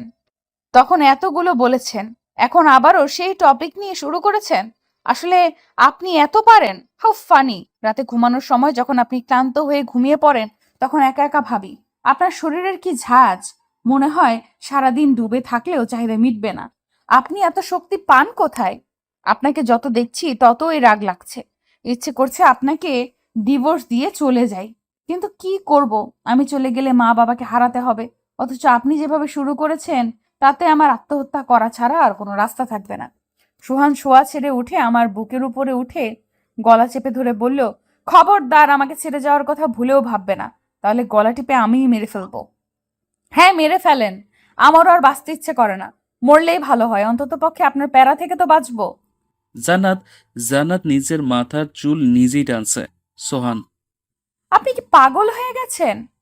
হ্যাঁ, আমি পাগল হয়ে গেছি। তোমার রূপে পাগল হয়ে গেছি। আপনি আমার রূপে পাগল হননি, হয়েছেন মোহে পড়ে। আপনার একটা শরীরের প্রয়োজন ছিল, যার কারণে আমার সাথে এমন করছেন। সোহান এবার আমার গলাটা আরো চেপে ধরে বলল, আমি কথা বলতে পারছি না, মনে হচ্ছে দম বন্ধ হয়ে যাচ্ছে। কিছুক্ষণ পরে যখন শ্বাস করতে পারছি না, তখন সোহান গলাটা ছেড়ে দিয়ে বসে পড়ল। শোয়া ছেড়ে উঠে গলাটা ভালো করে হাত দিয়ে আস্তে আস্তে ধরতে লাগলাম। খুব খারাপ লাগছে, পানি খাবো বলে নামার জন্য পা বাড়াবো, তখনই সোহান হাত টেনে ধরলো। কোথায় যাচ্ছ? খুব কষ্ট করে বললাম, পানি খাবো। তুমি দাঁড়াও, আমি পানি ঢেলে দিচ্ছি। গলাটা বারবার আটকে আসছে, কথা বলতেও পারছি না। সোহানকে পানি দিতে মানা করব, কিন্তু গলা দিয়ে কথা বের হচ্ছে না। সোহান জগ দিয়ে পানি ঢেলে আমার দিকে এগিয়ে দিয়ে বলল, পানিটা খেয়ে নাও। অনিচ্ছা সত্ত্বেও সোহানের হাত থেকে পানির গ্লাসটা নিয়ে অর্ধেক পানি খেয়ে নিলাম। পানি খাওয়ার পূর্বে একটু হলেও স্বস্তির নিঃশ্বাস ফিরে আসলো। পানির গ্লাসটা টেবিলের উপর রেখে জান্নাতের পাশে শুয়ে পড়ল সোহান। দুজনের মাঝে বেশ দূরত্ব। আমি যতটা পারছি নিজেকে গুটিয়ে নিয়েছি, যাতে জানোয়ারের শরীর স্পর্শে না লাগে। পুরো রুমে নীরবতা চলছে। দুজনে সোজা হয়ে শুয়ে আছি, কারো মুখে কোনো কথা নেই। তখন রাত প্রায় 2:30। সোজাভাবে শুয়ে থেকে পিঠ ব্যথা করছে, তাই কাত হয়ে ওপাশ ফিরলাম। অনেকক্ষণ অপেক্ষা করার পরে ঘুমে চোখ আটকে যাচ্ছে। তখন হঠাৎ ফিস ফিস আওয়াজ শোনা যাচ্ছে। প্রচন্ড পরিমাণে ভয় পেলাম। অনেকক্ষণ উপলব্ধি করতে লাগলাম কোথা থেকে এত রাতে কথার আওয়াজ শোনা যাচ্ছে। ভূত না তো? এপাশ ফিরে সোহানের দিকে তাকালাম। ঘুমের ভেতরে সে নাক ডাকছে। হঠাৎ ঘুমের মাঝে সে চিৎকার দিয়ে উঠে, না নিলয়, তুই আমার সাথে এমনটা করতে পারিস না। সোহানের ঘুমের ভেতর নিলয়ের নামটা শুনে অনেক বেশি চিন্তিত আমি। নিলয় ছেলেটা তো ভালো না, দেখলেই শুধু হাসে, আমার পা থেকে মাথা পর্যন্ত কুদৃষ্টিতে তাকায়। মানুষ দিনে যা চিন্তা করে রাতে ঘুমালে সেগুলোই বলতে থাকে। ছোটবেলা থেকে এমনটাই জেনে এসেছি। তবে অনেকভাবে গবেষণা চালিয়ে এইটাই বাস্তব যে অনেক প্রমাণ পেয়েছি। অতিরিক্ত ডিপ্রেশনে যখন মানুষ থাকে তখন ঘুমের ভেতরে সেগুলো নিয়ে আলোচনা করে। শরীর যখন বেশি ক্লান্ত থাকে তখন ঘুমের ভেতরে নাক ডাকে। অনেকের এটা অভ্যাস, কিন্তু সচরাচর সবাই নাক ডাকে না। কিছুক্ষণ বাদে সুহান লাফিয়ে উঠে বিছানায় উঠে পড়ে বসলো। সমস্ত মুখে ঘামে ভিজে গেছে, মনে হচ্ছে খারাপ কোনো স্বপ্ন দেখেছে। কি ব্যাপার, আপনি এভাবে ঘামছেন কেন? মনে হচ্ছে খারাপ স্বপ্ন দেখেছেন। সোহান কোনো উত্তর দিচ্ছে না, শুধু ঘেমেই যাচ্ছে। সোহানের গায়ে হাত দিলে ভূত দেখার মতো চিৎকার দিয়ে ওঠে। বড় বড় চোখ করে আমার দিকে তাকায়। স্বাভাবিক হওয়ার পরে বলল, জান্নাত, তুমি এখনো জেগে আছো কেন? ঘুমাওনি এখনো? ঘুমিয়ে পড়েছিলাম, কিন্তু আপনার চিৎকার শুনে ঘুম ভেঙে গেছে। নিশ্চুপ সোহান। আচ্ছা, একটা কথা বলুন তো, কিছুক্ষণ আগে তো আমার গলাটা চেপে ধরে মেরে ফেলতে চেয়েছিলেন, তারপর ঘুমিয়ে পড়লেন। হঠাৎ ঘুমের ভেতরে নিলয়ের নাম বলে চেঁচাচ্ছিলেন কেন? নিলয়ের সাথে কি আপনার কোনো ঝামেলা হয়েছে? জানালার দিকে অগ্নিদৃষ্টে তাকায়, মনে হচ্ছে এক্ষুনি কামড়ে খাবে। সোহানের আজগুবি বিহেভিয়ার কারণে চোখ দুটো নামিয়ে নিলাম। রাগে পুরো শরীর গরম হয়ে যায়। এবার দুজনের মাঝখানে কোলবালিশ রেখে আটকে দিলাম, যাতে সোহানের শরীরে স্পর্শ না লাগে। সকালে সূর্যের আলো জানালার পর্দা ভেদ করে চোখে পড়তেই ঘুম ভাঙলো আমার। আড়মোড়া দিয়ে পাশ ফিরে দেখি সোহান পাশে নেই। কিছু বুঝে ওঠার আগে সাথে রুমে আসলো। ভাবি, ভিতরে আসবো? হুম, আসো। আজকে কলেজে যাওয়া লাগবে, সেদিকে খেয়াল আছে? 8টা বেজে গেছে। তাড়াতাড়ি ফ্রেশ হয়ে নাস্তা করে নাও। ঠিক আছে। তোমার ভাইয়াকে তো দেখছি না, কোথাও গেছে নাকি? সকাল 7টার দিকে তো ও বের হলো। মা জিজ্ঞেস করেছিল কোথায় যাচ্ছে, কিন্তু বলেনি। ও, দুপুর গড়িয়ে বিকেল হয়ে এসে সোহান এখনো বাসায় আসেনি। বিষয়টা খুব ভাবাচ্ছে আমাকে। যদিও বা তাকে দিয়ে আমার কিছু যায় আসে না, তবুও একটু টেনশন হচ্ছে। এদিকে সোহান লিজার ঠিকানা জোগাড় করে ওর বাসা খুঁজতে খুঁজতে হয়রান হয়ে গেল, ব্যর্থ হয়। লিজা আগের ঠিকানা নেই। বাড়িওয়ালার কাছ থেকে নতুন ঠিকানা জোগাড় করে খুঁজলো, কিন্তু দিন শেষে ফলাফল শূন্য।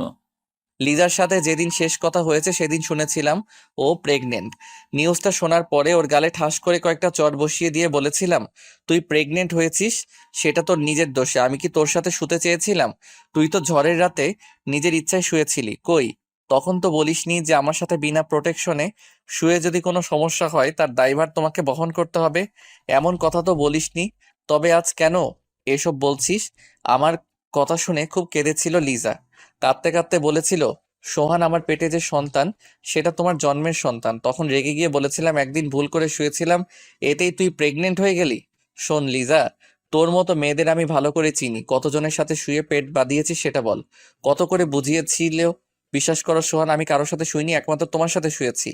পকেটে যত টাকা ছিল বের করে লিজার মুখের উপরে ছুড়ে দিয়ে বলেছিলাম, কালকে সকালে গিয়ে বাচ্চাটা অ্যাবর্শন করিয়ে দিবি। যত টাকা লাগে তোকে আমি দিব, দরকার হলে তোর সমস্ত খরচ বহন করব। তবু তোকে এই বাচ্চাটাকে অ্যাবর্শন করতে হবে। সোহান, তুমি না বলেছিলে আমাকে বিয়ে করবে? হা হা, বিয়ে করব কাকে? তোকে? নিজের দিকে একবার তাকিয়েছিস? শোন, জুতা যতই চকচক করুক না কেন সেটা পায়ে শোভা পায়, হাতে না। তেমনি তুই যতই সুন্দরী হও তবু তুই কিন্তু প্রস্টিটিউট, কথাটা মাথায় রাখবি। এই সোহান যখন বিয়ে করবে তখন কানের কাছে পিয়ানো বাজবে। আমার বউ যখন হেঁটে যাবে রাস্তার সব ছেলেরা হুমড়ি খেয়ে পড়বে এক পলক দেখার জন্য, আর পিছনে বসে বাহবা দিবে। কথাগুলো বলে লিজার ঘর থেকে বেরিয়ে আসি। সোহান পুরোনো কথাগুলো মনে করে অস্থির হয়ে ভেঙে পড়ে। লিজার কাঁদো কাঁদো চেহারাটা চোখের সামনে ভেসে উঠলেই নিজের প্রতি নিজেরই ঘৃণা লাগে। ভাবছে সেদিন কেন যে নিজেকে সামলিয়ে চলে আসলো না, তবে তো এমন দিনের সম্মুখীন হওয়ার সম্ভব হতোই না। এভাবে হার মানলে চলবে না, যেভাবে হোক লিজাকে খুঁজে বের করতে হবে যত তাড়াতাড়ি সম্ভব, অ্যাট এনি কস্ট। সন্ধ্যার পরে দরজা কলিং বেল বাজলে সাথে এসে দরজা খুলে দিল। বাইরের দিকে এক পলক তাকিয়ে চলে যায়। সোহান দরজা আটকে দিয়ে রুমে ঢুকলো। সোহান ভেতরে ঢুকলে আমি তার দিকে তাকিয়ে অনেকটা অবাক হলাম। তাকে সম্পূর্ণ বিধ্বস্ত দেখাচ্ছে, পুরো মুখ কালো হয়ে গেছে, চুলগুলো এলোমেলো, মনে হচ্ছে নিজের চুল নিজে টেনেছে। আপনি এখন কোথা থেকে আসলেন? আজকে তো আমাকে কলেজে নিয়ে যাওয়ার কথা ছিল। মা গতকালকে কত করে বলেছিল, বলে দিয়েছে, প্রিন্সিপাল স্যার কল দিয়ে বলেছে আজকে যাওয়ার জন্য, তবুও আপনি আসলেন না। জানেন মা কতটা টেনশনে ছিল? আপনাকে কতবার কল করেছে তবুও ধরেননি। অবশেষে মা আমাকে নিয়ে কলেজে গেছে। আচ্ছা, এত কথা বলছি, আপনি কোনো উত্তর দিচ্ছেন না কেন? সোহান কোনো কথাই বলছে না, ধীরে ধীরে বিছানাকে এগিয়ে এগিয়ে শুয়ে পড়লো। সোহানকে ভীষণ ক্লান্ত দেখাচ্ছে আজ। কয়েকদিন ধরে ওর মতে গতি বোঝা যাচ্ছে না, মাথায় কিচ্ছু কাজ করছে না। এই মুহূর্তে কি করা উচিত ভেবে পাচ্ছি না। সোহান চোখ বন্ধ করে শুয়ে আছে, পাশে বসে তার দিকে তাকাচ্ছি। এভাবে অনেকক্ষণ কেটে যাওয়ার পর বললাম, আপনি খাবেন না? সোহান নিশ্চুপ, আপনি কি শুনছেন? আবারও নিশ্চুপ সোহান। বসা ছেড়ে উঠে সোহানের দিকে উঁকি মেরে তাকালাম। সে ঘুমিয়ে পড়েছে। বুঝতে পারলাম ক্লান্ত শরীর, তাই শোয়া মাত্রই ঘুম চলে এসেছে। আধা ঘন্টা পরে দরজায় টোকা দিলে বুঝতে পারলাম কেউ তো এসেছে। বিছানা দিয়ে নেমে দরজাটা খুলে দেখি সোহানের মা। মা, আপনি? হ্যাঁ, তোর সাথে কিছু কথা ছিল, বাহিরে আয়। জি মা। মায়ের সাথে তার রুমে ঢুকলাম। জান্নাত, আমার কাছে আয়। মায়ের এমন কথায় কিছুটা ভয় পেলাম। বিয়ে হওয়ার পরে তিনি নিজে গিয়ে কখনো তার রুমে ডাকেনি, সব সময় সাথীকে রেয়ে ডাকিয়েছেন, কিন্তু আজ সম্পূর্ণ অন্যরকম লাগছে বিষয়টা। আমি কিছু বলার আগে তিনি বললেন, জান্নাত, তোকে আমার পুত্রবধূ হিসেবে খুবই ভালো লাগে। তোর জন্য আমি সব করতে পারবো, কিন্তু তার বিনিময়ে আমার একমাত্র ছেলেটাকে তোর খুশিতে রাখতে হবে। সোহান আমার একমাত্র ছেলে। কয়েকদিন ধরে লক্ষ্য করেছি ছেলেটা ঠিকমতো খাচ্ছে না, ঘুমাচ্ছে না, খুব সকালে বেরিয়ে যাচ্ছে। ছেলেটা বিয়ের আগে এতটা উচ্চদৃষ্ট ছিল না, এখন বিয়ে করানোর পরে খুব অশান্তি ভোগ করছে। আমি বুঝতে পারছি তোদের ভেতরে বনিবনা হচ্ছে না, তুই হয়তো সোহানকে মন থেকে মেনে নিতে পারছিস না। জান্নাত, তোর যা প্রয়োজন সব তুই পাবি, কিন্তু তার বিনিময়ে সোহানকে তোর সুখী করতে হবে। ওর মুখে চিন্তার ছাপ দেখলে বুকের ভিতরে চিনচির করে ব্যথা শুরু করে। আমি জানি না তোদের কি নিয়ে সমস্যা চলছে, তবুও আন্দাজ করতে পারছি বড় ধরনের কোনো সমস্যা হচ্ছে। মায়ের কথাগুলো শুনেই যাচ্ছি, কিছুই বলছি না। কি আর বলার, কপালে যা আছে তাই হচ্ছে। ওনার ছেলে যা যা করছেন সেটা যদি আমি বলি তাহলে হিতে বিপরীত হবে, কারণ সে তার ছেলের পক্ষেই কথা বলবে। তাই চুপচাপ শুনে যাওয়াই ভালো। শাশুড়ি সব সময় নিজের সন্তানেরই সাপোর্ট করেন, কখনো পরের জিয়ের সাপোর্ট করে না। জান্নাত, তোকে কিছু বলছি, তুই শুনতে পাচ্ছিস না? জি মা, শুনছি। তাহলে চুপ করে আছিস কেন? উত্তর দে। কিছু বলার নেই। কিছু বলার নেই মানে? সোহানের সাথে যত বড়ই সমস্যা হোক না কেন, সবকিছু ভুলে গিয়ে নতুন করে জীবন শুরু কর। স্বামীকে সুখে রাখতে পারলেই সবকিছু সম্ভব। একটা মেয়েই পারে পুরুষকে ভালো করতে। নারীর জন্যই পুরুষেরা খারাপ হয়, এটা মনে রাখবি। তোর সংসার তুই নিজের মতো করে আগলে রাখবি।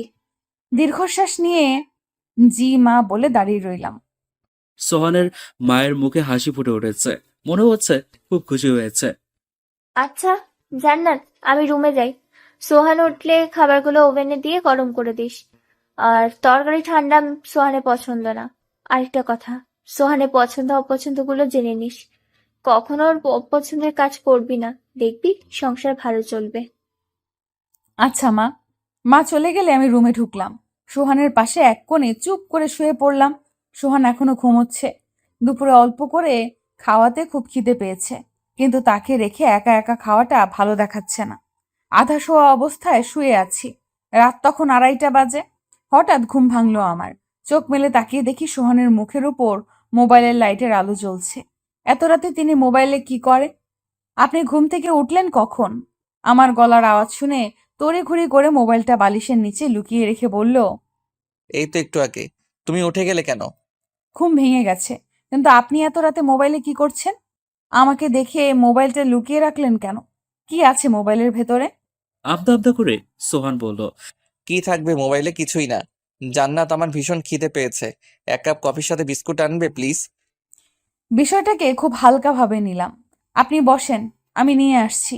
রান্নাঘরে ঢুকে কফি বানিয়ে মগে ঢেলে পিরিচে করে বিস্কিট নিয়ে রুমে আসলাম। কফির মগটা হাতে দিয়ে বিস্কুটের পিরিচটা বিছানার পাশে রেখে রুমের লাইট জ্বালাতে যাব, তখনই সোহান বাদ সাধল। জান্নাত, কি করছো? লাইন জ্বালালে খেতে মজা নেই। তুমি এসে খাওয়া শুরু করো। অন্ধকারে খাওয়া যায়? কোথায় অন্ধকার? ডিম লাইটের আলোয় তো সমস্ত রুম আলোকিত হয়ে গেছে। এমন আলোয় খাওয়ার মজাই আলাদা। সোহান কফির মগে চুমুক দিচ্ছে আর বিস্কুট খাচ্ছে। কিছুক্ষণ পর পর এদিক ওদিক তাকাচ্ছে। খাওয়া শেষ করে সোহান শুয়ে পড়ল। আমিও সোহানের পাশে শুয়ে পড়লাম। মাথাটা ঝিমঝিম করছে। মনে মনে ভাবলাম যেইভাবেই হোক সোহানের মোবাইলটা চেক করতে হবে। পরের দিন সকালে সোহান ওয়াশরুমে ঢুকেছে, আমি নাস্তা রেডি করার জন্য নিচে যাব, তখনই সোহানের ফোনে মেসেজ আসলো। না চাইতেও সোহানের ফোনটা চেক করলাম। যখন তার উপর সন্দেহ হয় তখন চেক করে সন্দেহটা দূর করাই শ্রেয়। নিলয়ের নাম্বার থেকে মেসেজ এসেছে। সোহান, তুই তো এবার পুরোই ফেঁসে গেছিস জানিস। খুব কষ্টে তোর আর লিজার মেসেজগুলো পেয়েছি। তুই যখন লিজার মেসেজগুলো ঢোকা দিছিলি তখনই মেসেজগুলোর স্ক্রিনশট আমাকে সেন্ড করেছিল। মেসেজটুকু পড়ে হাত পা ঠান্ডা হয়ে গেছে। তবে সোহানের ফোনে আজকে পাসওয়ার্ড ছিল না বলে দেখার সৌভাগ্য হলো। এরপরে নিচে যা দেখলাম তা দেখার জন্য মোটেও প্রস্তুত ছিলাম না। স্ক্রিনশটগুলো এমন ছিল। হাই জান, কোথায় তুমি? আমি তো অফিসে। আজকে বাসায় আসবে কখন? তোমাকে খুব মিস করছি। তোমাকে না দেখে থাকতে পারছি না। হ্যাঁ জান, আমি জানি তুমি খুব হট। তোমাকে দেখলে নেশা করার দরকার পড়ে না। কিন্তু কন্ডোম তো দরকার পড়ে। তোমার ভেতরে তো এখনো যায়নি, তাহলে বুঝলে কিভাবে যে কন্ডোমের দরকার পড়ে কিনা? হা হা হা। এটা না হলে তো আমি প্রেগনেন্ট হয়ে যাব, তখন তো আর সময় পাবে না। বিয়ে করে আমাকে ঘরে তুলতে হবে। এখন কোনো বিয়ে বাচ্চা সবের দরকার নেই। যদিও ভুলবশত হয়ে যাও তাহলে অ্যাবর্শন করে নিবে। আমি কোনো ঝামেলা চাই না। তবে খুব সাবধানে, নিলয় জানি বুঝতে না পারে। বুঝতে পারবে না। Good girl. তাই তো তোমাকে প্রথম দেখেই পাগল হয়ে গেছি। ডার্লিং, কখন আসবে? ওয়েট করতে পারতেছি না। এতদিনের পরিচয়, আজকে তোমাকে কাছে পাবো, তাও যদি দেরি করে আসো তাহলে কেমনে হয় বলো? জলদি চলে আসো। ওকে জান, আসতেছি। লিজা সোহানের চ্যাটিং এর স্ক্রিনশটগুলো নিলয় একে একে মেসেঞ্জারে পাঠিয়েছে। সবগুলো পড়ার পর মেসেজ করলো। শালা, মনে আছে তো? এক রাতের জন্য জান্নাতকে আমার চাই, না হলে তোর আর লিজার ভিডিও ইন্টারনেটে ছেড়ে দিব। মেসেজটা দেখে শরীরের সমস্ত লোম খাড়া হয়ে গেল। তাড়াতাড়ি উপরে গিয়ে দেখি একটা ভিডিও। ক্লিক করতেই চলতে লাগলো। দেখেই বুকটা ধরফর করে উঠল। লিজার সাথে সোহানের অন্তরঙ্গতা দেখে তাড়াতাড়ি মোবাইলটা রেখে নিচে চলে আসলাম। ছি সোহান, এতটা বাজে লোক! আমি কখনো বুঝতে পারিনি ও এতটা বাজে হবে। বিয়ের আগে অন্য মেয়ের সাথে শারীরিক সম্পর্ক করে আমাকে ঠকিয়ে বিয়ে করেছে। তাই তো বলি, তার শরীরে এত ঝাঁজ আসে কোথা থেকে? আমার শরীর ঘিনঘিন করছে, রাগে শরীরটা কাঁপছে। ডাইনিং রুমে ঢুকে টেবিলের সামনে দাঁড়িয়ে আছি। চোখ দিয়ে অঝরে পানি পড়ছে। নিজের প্রতি নিজেরই ঘৃণা লাগছে। এতদিন ভেবেছিলাম সুহান বড়লোকের ছেলে বলে আমাকে ওর পছন্দ হয়নি। হয়তো বাবার চাপে পড়ে আমাকে বিয়ে করতে বাধ্য হয়েছে। মানুষ বিয়ের আগে যতই খারাপ থাকুক না কেন, বিয়ের পরে ভালো হওয়ার চেষ্টা করে। কিন্তু তার ভেতরে এমন কোনো চিন্তাধারা নেই। তার শুধু শরীরের প্রতি ঝোঁক। এমন লুচ্চা মানুষ জীবনে দেখিনি। নিজের বউকে রেখে অন্য নষ্টা মেয়েদের সাথে রাত কাটিয়ে শেষে কিনা সাধু পুরুষ সাজে। মানুষ কতই আজব, ভাবলেও অবাক লাগে। সবচেয়ে কষ্ট লাগলো নিলয়ের মতো ছেলে কি করে আমাকে এক রাতের জন্য চাইলো। সোহান কোনো প্রতিবাদ করলো না। সোহান কি পুরুষ নাকি জানোয়ার? ওর জায়গায় অন্য কোনো পুরুষ হলে এতক্ষণে নিলয়ের জিভ টেনে ছিঁড়ে ফেলতো। আফসোস লাগলো সোহান এমনটা করেনি। ভাবনার মাঝে কারো হাতের স্পর্শে চমকে উঠল। পেছনে তাকিয়ে দেখি সোহান। মৃদু হেসে চেয়ারের উপর বসলো সোহান।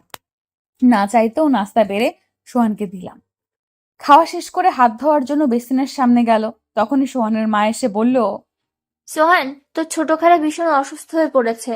আমি সাথীকে নিয়ে যাচ্ছি, তুই আর জান্নাত বাসায় থাকিস। জান্নাতকে একা রেখে কোথাও যাস না আবার। আমরা 2 দিনের মধ্যেই ফিরে আসবো। ঠিক আছে মা। সকাল 10টার দিকে মা সাথীকে নিয়ে চলে গেল। সবাই চলে গেলে সোহান ব্যাংকে চলে যায়। যাওয়ার সময় দরজা লক করে দেয়। সন্ধ্যার আগে দরজার লক খোলার শব্দে বুঝলাম সোহান এসেছে। আমি সোফার উপর বসে বসে টিভি দেখছি। রুমে ঢুকে আমার দিকে তাকিয়ে চুপচাপ নিজের রুমে ঢুকলো। হাত মুখ ধুয়ে বেরিয়ে এসে বলল, জান্নাত খিদে পেয়েছে, কিছু বানিয়ে দাও। টিভির রিমোটটা রেখে রান্নাঘরে ঢুকলাম। শর্টকাট কি বানানো যায় ভাবতে লাগলাম। হঠাৎ খেয়াল আসলো গরম গরম সবজি বড়া বানিয়ে নিলেই হয়। আমি তো এবারের কাজের লোক। আমার কাজ শুধু স্বামীর সাথে রাত কাটানো আর দিন হলে কামলা দেওয়া। তাদের তো কথা শুনতেই হবে। 3 বেলা খাবার দিচ্ছে, জামা কাপড় দিচ্ছে, আর কি চাই? তার বিনিময়ে তারা একটা পার্মানেন্ট ঝি পেল। আমাকে এখন ঝি ছাড়া কিচ্ছু মনে হয় না। শ্বশুরাব্বা বলেছিলেন তাদের বাসায় কাজের লোক আছে, তাই নিজের তেমন কাজ করতে হয় না। কিন্তু আমি আসার পর থেকে আজ অব্দি কোনো কাজের লোকের দেখা পেলাম না। এদিকে ভাবতে ভাবতে চোখের পানি আর নাকের পানি একাকার হয়ে গেছে। হাত দিয়ে পানি মুছে আবার কাজ করছি। সবজি বড়া বানানোর পরে গরম গরম চুলা থেকে নামিয়ে সাথে কফি আর রুমে ঢুকলাম। সোহানের সামনে রেখে বললাম, খেয়ে নিন গরম গরম সবজি বড়া। এটা আবার কি জিনিস, জীবনেও তো খাইনি। দীর্ঘশ্বাস নিয়ে বলল, এটা গরিব লোকদের সন্ধ্যা নাস্তা। বাসায় কিছু না থাকলে ময়দা অথবা আটার সাথে ঘরে থাকা কয়েক প্রকারের সবজি দিয়ে মেখে গরম তেলে ছেড়ে ভাজা হয়। আপনারা বড়লোক মানুষ, এসব খাবেন কি করে? আপনাদের সন্ধ্যায় নাস্তা থাকে noodles, chicken fry, French fry, cutlet, Mughlai, burger, green naan, kebab, আরও নাম না জানা অনেক খাবার যা আমরা চোখেই দেখিনি। আপনাদের একদিনের বিল দিয়ে আমাদের 1 মাসের মাসিক বাজার হয়। জানেন গরিব মানুষদের কত কষ্ট হয়? কতদিন না খেয়ে কষ্ট করেছি। অভাবের সংসারে নুন আনতে পান্তা ফুরিয়ে যায়। সোহানের মেজাজ এবার পুরো গরম হয়ে গেছে। রাগে কটমট করতে থাকে। জান্নাত, এসব কি শুরু করেছো তুমি? সবজি বড়া বানিয়ে এনে এত কথা বলছো কেন? খুব অন্যায় করে ফেলেছি, মাপ চাচ্ছি। আপনার কাছে আর কখনো নাস্তা খেতে চাইবো না। খাবার রেখে উঠে দরজা খুলে যাওয়ার সময় বললাম, কোথায় যাচ্ছেন? লিজার কাছে? কন্ডম নিয়ে এসেছেন কোনটা? আমাকে দেখাবেন না? আর ওই নিলয়ের কাছে আমাকে এক রাতের জন্য পাঠাতে কত নিবেন? নিলয় কিন্তু হেপি দেখতে, খুব স্মার্ট আর সেক্সি। তা কবে পাঠাবেন আমাকে বলুন তো? আমার যে আর তর্স হয়েছে না। লিজার নাম শুনে সোহান অবাক হয়ে যায়। বুঝতে পারলো না জান্নাত লিজার নামটা কিভাবে জানলো, তবে আন্দাজ করলো। তুমি আমার মোবাইল ধরেছো? কেন, ধরা পড়ে গেছেন তাই না? ভাবছেন এইসব কথা আমি কিভাবে জানলাম? সোহান দাঁত মুখ ফিটে একাকার করে চিৎকার দিয়ে বলল, জান্নাত, তুমি আমার মোবাইল ধরেছো কেন? সত্যি কথাগুলো বলার জন্য রাগ করেছেন বুঝি? রাগ করে লাভ নেই, সত্যিটা কখনো চাপা থাকে না। তাছাড়া আপনি যে সাধু ধোয়া তুলসী পাতা নয় সেটা আমিও জানতাম। এতদিন চুপ ছিলাম কেন জানেন? আমার কাছে কোনো প্রুফ ছিল না, কিন্তু এখন আমার কাছে আছে। আপনি এতটা নোংরা কখনো কল্পনাও করতে পারেনি। আপনি লিজার শরীরকে স্পর্শ করে আবার আমার শরীরকে অপবিত্র করেছেন। আচ্ছা, যদি ফ্রিতে মেয়েদের সাথে শুতে পারতেন তবে বিয়ে করলেন কেন? নাকি বউকে দিয়ে বিজনেস করানোর জন্য? বড়লোকেরা বুঝি এইভাবেই ধনী হয়। এর জন্যই বড়লোকদের 2 চোখে দেখতে পারতাম না। আমার বাবা বড়লোক বাপের একমাত্র সন্তান দেখে আমাকে বিয়ে দিয়ে দিল, কিন্তু ছেলের চরিত্র যে কতটা নোংরা সেটার খোঁজ করেনি। অবশ্য খোঁজ করলেও পাওয়া যেত না। টাকা থাকলে কেউ বদনাম করার সাহস পায় না। যদি তার এলাকায় থাকতে হয়, আপনি বিয়ের আগে কতজন মেয়েদের সাথে এইভাবে রাত কাটিয়েছেন? আমাকে বিয়ে করার পরেই বা কয়জনের ভেতরে গেছেন একটু সঠিকভাবে বলবেন? সোহানের পুরো শরীরে আগুন জ্বলছে জান্নাতের কথা শুনে। চোখ দুটো দাউ দাউ করে জ্বলছে আগুনের মতো। মনে হচ্ছে জান্নাতকে এক্ষুনি গলা টিপে মেরে ফেলবে। আমি আবারও বলতে শুরু করলাম, আচ্ছা আপনার এত ক্ষমতা আসছে কোথা থেকে? কতজনকে প্রতি রাতে মন ভরাতে পারবেন? আমি কত পুরুষদের দেখেছি, কিন্তু আপনার মতো এত চরিত্রহীন লোক দেখিনি। আপনি চাইলে পেছনে করা পাপ কাজগুলো ছেড়ে দিয়ে তওবা করে ভালো হয়ে যেতে পারতেন, কিন্তু না, আপনি তা করেননি। কারণ আপনার দম্ভ খুব বেশি। গরিব মানুষকে একদম সহ্য করতে পারেন না। ভেবেছিলাম আমার চেয়ে ডাবল বয়সের ছেলের সাথে বিয়ে হলেও হয়তো বা সে আমাকে পৃথিবীর সমস্ত সুখ দেবে। সবাই বলতো বয়স্ক স্বামীরা নাকি বউ পাগল হয়, কিন্তু আমার ধারণা সব ভুল প্রমাণ হলো। জানি না, হয়তো এমনটাই ভাগ্যে লেখা ছিল। আমার অপরাধ কোথায় বলুন তো? আমার সমস্ত চাওয়া পাওয়া বিসর্জন দিয়ে আপনাকে নিয়ে নতুন করে বাঁচার স্বপ্ন দেখেছিলাম, আর আপনি আমার সব স্বপ্নকে তুমড়ে মুচড়ে পানিতে ফেলে ফাঁসিয়ে দিয়েছেন। কাগজের টুকরোর মতো করে। আমার জীবনটা এভাবে নষ্ট করে দিলেন কেন? আপনি কি মানুষ? আমি যদি ডাক্তার হতাম তাহলে আপনার রক্ত নিয়ে পরীক্ষা করে দেখতাম আপনার শরীরে মানুষের রক্ত আছে কিনা। সকালে যখন মেসেজগুলো পড়ছিলাম আমার পায়ের নিচ থেকে মাটি সরে গিয়েছিল। মনে হচ্ছিল মাথার উপরে পুরো আকাশটা ভেঙে পড়েছিল, যার ভার আমি নিতে পারছিলাম না। আপনারা আমাকে এবং আমার পরিবারকে এইভাবে ঠকাবেন এটা ভাবতে পারিনি।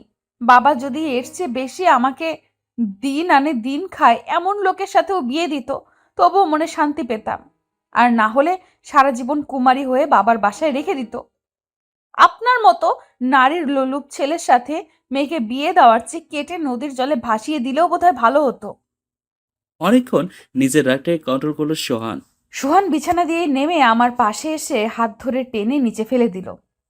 নিচে ফেলে দেওয়ায় পিঠের মেরুদণ্ডে টান লাগে। ও মাগো বলে চিৎকার দিয়ে উঠি। এদিকে সোহান দাঁত মুখ খিচে আমার দিকে এগিয়ে আসছে। আসার সময় রুমের এদিক ওদিক ভালো করে তাকায়, কিন্তু হাতের কাছে কিছু না পাওয়াতে বিছানার উপরে বেল্টের দিকে নজর পড়ল। বেল্টটা হাতে নিয়ে আমার দিকে এগিয়ে আসলো। আমি বুঝতে পারলাম এখন একটা অঘটন ঘটতে যাচ্ছে। বাসায় কেউ না থাকাতে সুযোগটা পেল সোহান। তোর এত সাহস হয় কি করে? আমার ফোনে হাত দিয়েছিস কেন? আমি পুরুষ মানুষ, একটা না 10টা মেয়ের সাথে রাত কাটাবো, তাতে তোর বাপের কি? তুই তোর সমস্ত চাহিদা পেলেই তো হয়, তারপরও আমার ব্যাপার নিয়ে তো লাফালাফি করিস কেন? কথাই তো আছে, ছোট লোকদের কপালে সুখ সয় না, তাই তো সবসময় এটা নিয়ে ঝামেলা করিস। তোর নিজের দিকে খেয়াল করেছিস তোর কি আছে? তোর বাপ তো একটা ফকির, মেয়েকে আমার কাঁধে তুলে দিয়েই খালাস হয়ে গেছেন, আর কোনো দায়িত্ব নেই। এই বলে সোহান বেল্ট দিয়ে পিঠে আঘাত করলো। আমার বাবা গরিব হতে পারে ঠিকই, তাই বলে আমি কি আপনার দেওয়া কোনো কিছু পরে আছি? দেখেন, হাতের চুড়িও খুলে ফেলেছি, নাকফুলটাও শুধু বাকি আছে, ওটাও খুলে দিয়ে যাব যেদিন আপনাকে ডিভোর্স দিয়েই বাড়ি ছেড়ে চলে যাব। আমার কথায় সোহানের মেজাজ আরো গরম হয়ে যায়। তারপর খেপে গিয়ে আবারও বেল্ট দিয়ে বাড়ি শুরু করে। ব্যথায় শরীর ঝলতে লাগলো, তবুও উফ শব্দটা পর্যন্ত করিনি। সোহান বেলটা ফ্লোরে ফেলে দিয়ে আমার দিকে এগিয়ে এসে চুল ধরে বলল, শোন, তোকে বিয়ে করেছি বলে এটা ভাবিস না যে তোর কথা মতো আমি উঠবো আর বসবো। তোদের মতো ফকিন্নির মেয়েরা আমার পকেটে থাকে। তোকে টাচ করতে গেলে তোর এত সমস্যা হয় কেন? তোর শরীরটা কি সোনা দিয়ে বাঁধানো নাকি যে ধরলেও ক্ষয় হয়ে যাবে? বিয়ে হয়েছে 1 বছর হয়নি, তার ভেতরে মুখ চালানো শুরু করে দিয়েছিস। তোর মুখ ভেঙে দিব। বিয়ের পরে শুনেছি তো গ্রামের ছেলেদের সাথে মাখামাখি করেছিস। আমি মনে হয় কোনো কিছু বুঝি না? তুই কি নিজেকে ভার্জিন মনে করিস? কয়জন ছেলের সাথে শুয়ে এসেছিস তাই বল, আমারটার হিসাব না হয় পরে দিব। তোদের মতো গ্রামের মেয়েদের আমার চেনা আছে, টাকার জন্য সব করতে পারে। এবার সোহানের কথায় আমার ভীষণ রাগ উঠছে। আপনি এত নীচ ভাবতেও অবাক লাগছে। আজকে নিজের চরিত্র ঢাকার জন্য আমাকে কলঙ্কিনী বানাচ্ছেন। হ্যাঁ, আমি 100 ছেলের সাথে শুয়েছি, আমি তো আপনাকে বলিনি আমাকে বিয়ে করেন, তবুও গায়ে পড়ে বিয়েটা করলেন। এখন আবার ঝগড়া করছেন। সমস্যা কি আপনার? বিয়ে করে তো প্রতি রাতেই ইচ্ছামতো ভোগ করেছেন। এমন কোনো রাত নেই যে আপনি শান্ত ছিলেন। তাহলে এত বড় বড় কথা আসে কোথা থেকে? আমরা গরিব হতে পারি, কিন্তু আপনার মতো এত ছোট লোক না। আমাকে ছোট লোক বলার আগে নিজে কি সেটা একবার ভাবুন, তারপর না হয় আমাকে বলবেন। সোহান কথা বলার মাঝে গলটা উপরের দিকে চেপে ধরে চাপ দিয়ে বলল, তোকে এত করে বলার পরে মুখ চালাচ্ছিস? তোর গলাটা চেপে ধরে এখানে দম বন্ধ হয়ে যাবে। এটা বলে গলাটা ছেড়ে দিল। আমি সোহানের দিকে তাকালাম। সোহানের চোখ লাল হয়ে আছে। তারপর সোহান দেয়ালের সাথে নিজের হাতটাকে বাড়ি মারে। রাত তখন 4টা বাজে, ওদের রুমে ঝড় বয়ে যাচ্ছে। সোহান রুম থেকে বেরিয়ে যায়। সমস্ত শরীর ব্যথায় জ্বলছে, কোথাও হাত দিতে পারছি না। ওয়াশরুমে উঠে যাওয়ার মতো গায়ে কোনো শক্তি নেই। অনেকক্ষণ পরে ধীরে ধীরে বিছানা দিয়ে নেমে ওয়াশরুমে ঢুকলাম। ভালো করে চোখে মুখে পানি ছিটিয়ে বেরিয়ে এসে টান টান হয়ে বিছানার উপর শুয়ে পড়লাম। চোখ দুটো ঝাপসা হয়ে আসছে, বারবার তন্দ্রা দিচ্ছে। শুয়ে শুয়ে সিদ্ধান্ত নিলাম সোহানের সংসার আর করব না। ওর মতো লোকের সাথে এক ছাদের নিচে থাকা সম্ভব না। এতদিন অনেক ধৈর্য ধরেছি, দেখি ভালো হয় কিনা, কিন্তু না, সোহান ভালো হওয়া তো দূরের কথা, উল্টো আরো গায়ে হাত তুলে নিজেকে প্রতিষ্ঠিত করতে চায় তার চরিত্রকে। সকালে বাবাকে কল করে সব কিছু খুলে বলতে হবে। ড্রয়িং রুমের সোফার পাশে হাত পা মেলে দিয়ে সিগারেটের ধোঁয়া উড়াচ্ছে সোহান। মাথার ভেতরে সবকিছু ঘুরছে। এভাবে বসে থেকে বাকি রাত পার করে দিল সোহান। সকাল হওয়ার একটু আগে চোখ দুটো লেগে যায়। হঠাৎ করে সোহান চোখ খুলে তাকিয়ে নিজেকে সোফার পাশে আবিষ্কার করলো। হঠাৎ তার খেয়ালে আসলো রাতের কথাগুলো। তার মানে সারা রাত এখানে ছিলাম। বসা ছেড়ে উঠে তাড়াতাড়ি করে দৌড়ে রুমে ঢুকলো সোহান। সোহান, আসলে আমার চোখ তার দিকে পড়তেই সাথে সাথে চোখ দুটো নামিয়ে নিলাম। এদিকে শরীরে প্রচন্ড পরিমাণে ব্যথা অনুভব হচ্ছে। সোহান কাছে এসে হাত ধরলে ছিটানি মেরে বললাম, আমার গায়ে একদম হাত দিবেন না, দূরে থাকেন আমার কাছ থেকে। আমি আপনার সংসার করব না, এতদিন অনেক সহ্য করেছি, আর না। সংসার করব না বললেই হবে নাকি? আমাকে ছেড়ে কোথাও যেতে পারবে না। আমি ডিভোর্স চাই। কিসের ডিভোর্স? আমি কোনো ডিভোর্স দিতে পারবো না। আমার ঘর থেকে কোথাও যেতে পারবে না। আমাকে আপনার ঘরে রেখে তারপর নিলয়ের বিছানায় পাঠিয়ে দেবেন এমন কোনো প্ল্যান করেছেন, তাই না? আমি বেঁচে থাকতে এমনটা হতে দিব না। আমি কাল সকালে বাসে বাড়ি চলে যাব। জান্নাতের কথা শুনে সোহান আকাশ থেকে পড়ার মতো অবস্থা। জান্নাত, তোমার মাথা ঠিক আছে? তুমি আমার কাছ থেকে যেতে চাইলে জীবিত যেতে পারবে না। কি করবেন? মেরে ফেলবেন? আমাকে মেরে ফেলুন, তাহলে আমার চেয়ে আর কেউ খুশি হবে না। আপনার মতো জানোয়ার স্বামীর সাথে সংসার করার চেয়ে মরা অনেক ভালো। এতটা সোজা নয় মরে যাওয়া। আমার আপনার মোবাইলটা দিন, আমি বাবাকে কল করব। ফাইজলামি করছো কেন? তুমি আমার বিয়ে করা বউ, তাই আমি যা বলবো তাই শুনতে হবে। হ্যাঁ, হাসালেন আপনি। আমি আপনার বিয়ে করা বউ না, আমি হলাম আপনার ভোগের সামগ্রী। আমাকে বিয়ে করেছেন শুধুমাত্র পুরুষত্ব মেটানোর জন্য, তাছাড়া অন্য কোনো কারণ নেই। যে স্বামী তার বউকে বাসায় একা পেয়ে জানোয়ারের মতো গায়ে হাত তুলতে পারে, সে স্বামী নামের কলঙ্ক। ঘৃণা লাগছে আপনার মুখ দেখতে। আপনার ওই মুখটা আমি আর দেখতে চাই না। দয়া করে আমাকে একা থাকতে দিন। সোহান রাগে ফোঁসাতে ফোঁসাতে রুম থেকে বেরিয়ে গেল। সোহান গিয়ে সোফার উপর শুয়ে পড়লো। হঠাৎ তার মোবাইলটা বাজতে লাগলো। মেজাজ গরম করে মোবাইলটা হাতে নিয়ে নিলয়ের নাম্বারটা দেখে আরো ক্ষেপে যায় সোহান। কয়েকবার বাজার পরে রিসিভ করে বলল, হ্যাঁ নিলয় বল। সোহান, তুই তো কোনো কিছু বললি না ভাবির ব্যাপারটার বিষয়ে। তোর কি অন্য চিন্তা ভাবনা আছে নাকি? শোন, যতই লুকোচুরি করিস না কেন, আমি কিন্তু বিন্দুমাত্র ছাড় দিব না। নিলয়, তোর সাথে আমি দেখা করতে চাই। কালকে দেখা করতে পারবি? জান্নাতের বিষয়ে কথা বলবো। ঠিক আছে, কালকে এরিনা হোটেল আসবি সন্ধ্যা 7টার ভেতরে। ঠিক আছে। কলটা কেটে মোবাইলটা ছুঁড়ে ফেলে দিয়ে ঝিম দিয়ে কিছুক্ষণ নিচু করে ভাবতে লাগলো সোহান। কিছুক্ষণ এভাবে বসে থাকার পরে আস্তে আস্তে উঠে ওয়াশরুমে ঢুকলো সোহান। ভীষণ খিদে পেয়েছে তার। তাড়াতাড়ি ফ্রেশ হয়ে বেরিয়ে এসে ডাইনিং রুমে ঢুকলো। ফ্রিজ খুলে ভালো করে দেখলো কোনো খাবার আছে কিনা। কোনো খাবার না থাকে সোজা কিচেনে ঢুকলো। কিচেন থেকে বেরিয়ে জান্নাতের রুমে ঢুকে ডাকতে লাগলো। সোহানের ডাক কান পর্যন্ত আসছে, তবুও কোনো সাড়া না দিয়ে শুয়ে রইল জান্নাত। রুমে ঢুকে বলল, জান্নাত, তোমাকে ডাকছি, তুমি কি শুনতে পাচ্ছ না? আমার খুব খিদে পেয়েছে, কিছু বানিয়ে দাও জলদি। কোনো সাড়া না পেয়ে মেজাজ গরম করে রাগে ফুঁসতে লাগলো সোহান। তোমাকে যে রাগারাগি করি তাতে আমার দোষ হয়ে যাচ্ছে, আর তুমি যে কথার কোনো জবাব দিচ্ছ না তাতে কি আমার রাগ হচ্ছে না? আমার শরীরে কি রক্ত মাংস নেই? জান্নাত, আবারও বলছি, আমার খিদে পেয়েছে। এবার মুখ খুললো জান্নাত। বিছানায় শোয়া থেকে উঠে রাগান্বিত কণ্ঠে বলল, আপনার খিদে পেয়েছে, তাতে আমি কি করব? বাসায় কিছুই নেই। আপনি দোকানে গিয়ে নাস্তা করে নিন। তাছাড়া আমি এখন নাস্তা বানানোর মতো অবস্থায় নেই। জান্নাতের দিকে এক পলক তাকিয়ে রুম থেকে বেরিয়ে যায় সোহান। মাথার ভেতর হাজারো চিন্তা কাজ করছে। নিলয়ের সাথে এভাবে যেভাবে হোক মিউচুয়ালে আসতে হবে। যত টাকা লাগে নিলয়কে দিয়ে মুখ আটকানোর চেষ্টা করতে হবে। তারপর ভালোভাবে বুঝিয়ে যেভাবে হোক ভিডিওটা ডিলিট করাতেই হবে। সোজা আঙ্গুলে কাজ না হলে আঙ্গুল বাঁকা করতে হবে। পরের দিন সকালে রেডি হয়ে অফিসে যাওয়ার জন্য বের হবে সোহান। জান্নাত, আসতে দেরি হবে, তাই আজকে প্লিজ কোনো বাহানা করবে না। অনেকদিন হলো তোমার সাথে কোনো সম্পর্ক হয় না। আজকে আমাকে ভালোবাসা দিয়ে ভরিয়ে দিবে। আমার আর এমন থাকতে ভালো লাগছে না।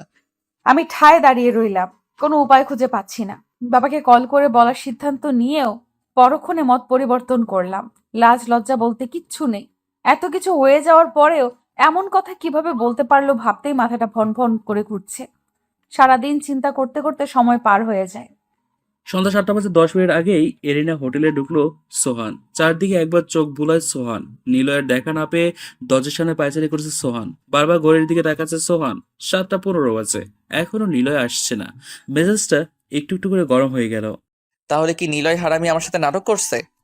পকেট থেকে মোবাইলটা বের করে নিলয়ের নম্বরে কল দিল সোহান। প্রথমবার বাজার পর নিলয় কলটা রিসিভ করে হাসতে লাগলো। অনেকক্ষণ পর হাসি থামিয়ে পড়ল, এত ব্যস্ত হলে কি দিন চলে নাকি?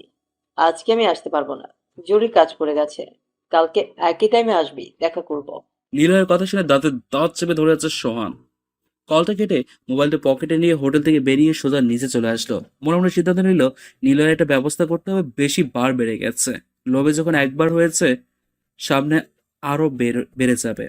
হোটেল থেকে বেরিয়ে সোজা ক্লাবে ঢুকলো সোহান। আজ অনেকদিন পর এখানে আসতে পেরে মনের ভিতর স্বস্তি ফিরে আসলো। দ্রুততার সাথে ক্লাবে জয়েন করলো। এখন লোকজন তেমন কেউ আসেনি, 9টার পর আসতে শুরু করবে। জান্নাতকে তো বলে এসেছিল ফিরতে রাত হবে, তাই এখানে আসা। যদি তাড়াতাড়ি বাসায় চলে যায় তাহলে জান্নাত সন্দেহ করবে। কিছুক্ষণ পরে সোহানের কাঁধে হাত রাখলো মায়া। সোহান, আজকে কি মনে করে আসলি? পথ ভুলে নয় তো? কি রে, বোবা হয়ে গেলি নাকি? এখনো আমার সাথে রেগে আছিস? দেখ, মানুষের জীবনে অনেক ভুল হয়, তাই আমিও না হয় একটা ছোট ভুল করেছি, তাই বলে বন্ধু হিসেবেও কি কথা বলা যায় না? সেদিন তোর নিজেরও কিছু দোষ ছিল, যার কারণে এমনটা হয়েছে। তুই কি কথা বলবি না? ঠিক আছে, তুই থাক তোর রাগ নিয়ে, আমি যাচ্ছি। মায়া শোন, হ্যাঁ বল, কি বলবি? বলবো আমার কপাল, এতদিনে একটা খোঁজ পর্যন্ত নিস নাই, আবার কথা বলিস। কি আর বলবো, নতুন বিয়ে করেছিস নাকি? বউ নাকি খুব সুন্দর? তাকে পেয়ে তো সবাইকে ভুলেই গেছিস এখন। তোকে কে বললো? যেই বলুক না কেন, আগে বল কথাটা সত্যি কিনা। হ্যাঁ সত্যি। মিষ্টি কোথায়? এখান থেকে বের হয়ে তারপর খাইয়ে দিব। আমি মিষ্টি খাবো না, আজকের বিলটা তুই দিয়ে দিস, তাহলেই হবে। হা হা করে হাসলো সোহান। বাহ, তোর মুখে হাসি দেখে ভালো লাগছে। অনেকদিন পর মায়ের সাথে জমে আড্ডা দিয়ে রাত 12:30টায় বাসায় ফিরল সোহান। দরজায় কলিং বেল চাপলে জান্নাত এসে দরজা খুলে দিলে চমকে উঠল জান্নাত। সোহান পুরো ঢুলছে, আদো আদো চোখে বলে উঠল, তুমি এভাবে পচা জামা কাপড় পরে আছো কেন? তোমার কি জামা কাপড় নেই? আপনি মদ গিলে এসেছেন? আমি কোথায় পচা জামা পরলাম? এটা তো নতুন। হ্যাঁ এসেছি, তাতে কি হয়েছে? কি হয়েছে মানে? এত রাতে বাড়ির ছেলে এভাবে মদ গিলে আসে নাকি? অনেকদিন পরে খেয়েছি, আমি রুমে যাচ্ছি, তুমি জলদি আসো। সোহান চলে গেলে জান্নাত বিছানায় গিয়ে শুয়ে পড়ল। একটু পরে ওয়াশরুম থেকে বেরিয়ে বিছানার উপর পা ঝুলিয়ে বসলো সোহান। জান্নাত টের পেয়েও কিচ্ছু বলেনি। জান্নাত, আই এম সরি। আসলে আমার মাথাটা গরম হয়ে গেছিল তুমি আমার মোবাইল ধরার কারণে, যাতে করে নিজেকে আর সামলাতে না পেরে গায়ে হাত তুলে ফেলেছি, ভুল হয়ে গেছে, ক্ষমা চাই। জান্নাত এবার রাগান্বিত হয়ে বলল, আপনার ক্ষমা আপনার কাছেই রাখুন। কতবার ক্ষমা চাইবেন? বারবার ভুল করবেন আর বারবার ক্ষমা করে দিব? এটা আমার পক্ষে সম্ভব না। তাছাড়া আমার কথা না হয় বাদই দিলাম, আপনার পুরো পরিবার এখন বাসায় নেই, সেই সুযোগে আপনি মদ গিলে এসেছেন। মা আপনাকে এত করে বলে গেল আমাকে একা রেখে কোথাও যেন না যান, তবুও আপনি গিয়েছেন। তাহলে এটা কি হলো? আপনি মায়ের আদেশ অমান্য করেছেন। প্লিজ আমাকে ডাকবেন না, আপনার সাথে আমার কথা বলতে ইচ্ছে করছে না। জান্নাত একদিকে মুখ ফিরিয়ে শুয়ে থাকে, কোনো কথাই বলছে না সোহানের সাথে। সোহান পাশে শুয়ে পড়ল, তারপর বারবার জান্নাতের দিকে আর চোখে তাকাচ্ছে। এক পর্যায়ে না পেরে বলে উঠল, এই জান্নাত, ঘুমিয়ে গেছো নাকি? জান্নাত, এইদিকে তাকাও প্লিজ।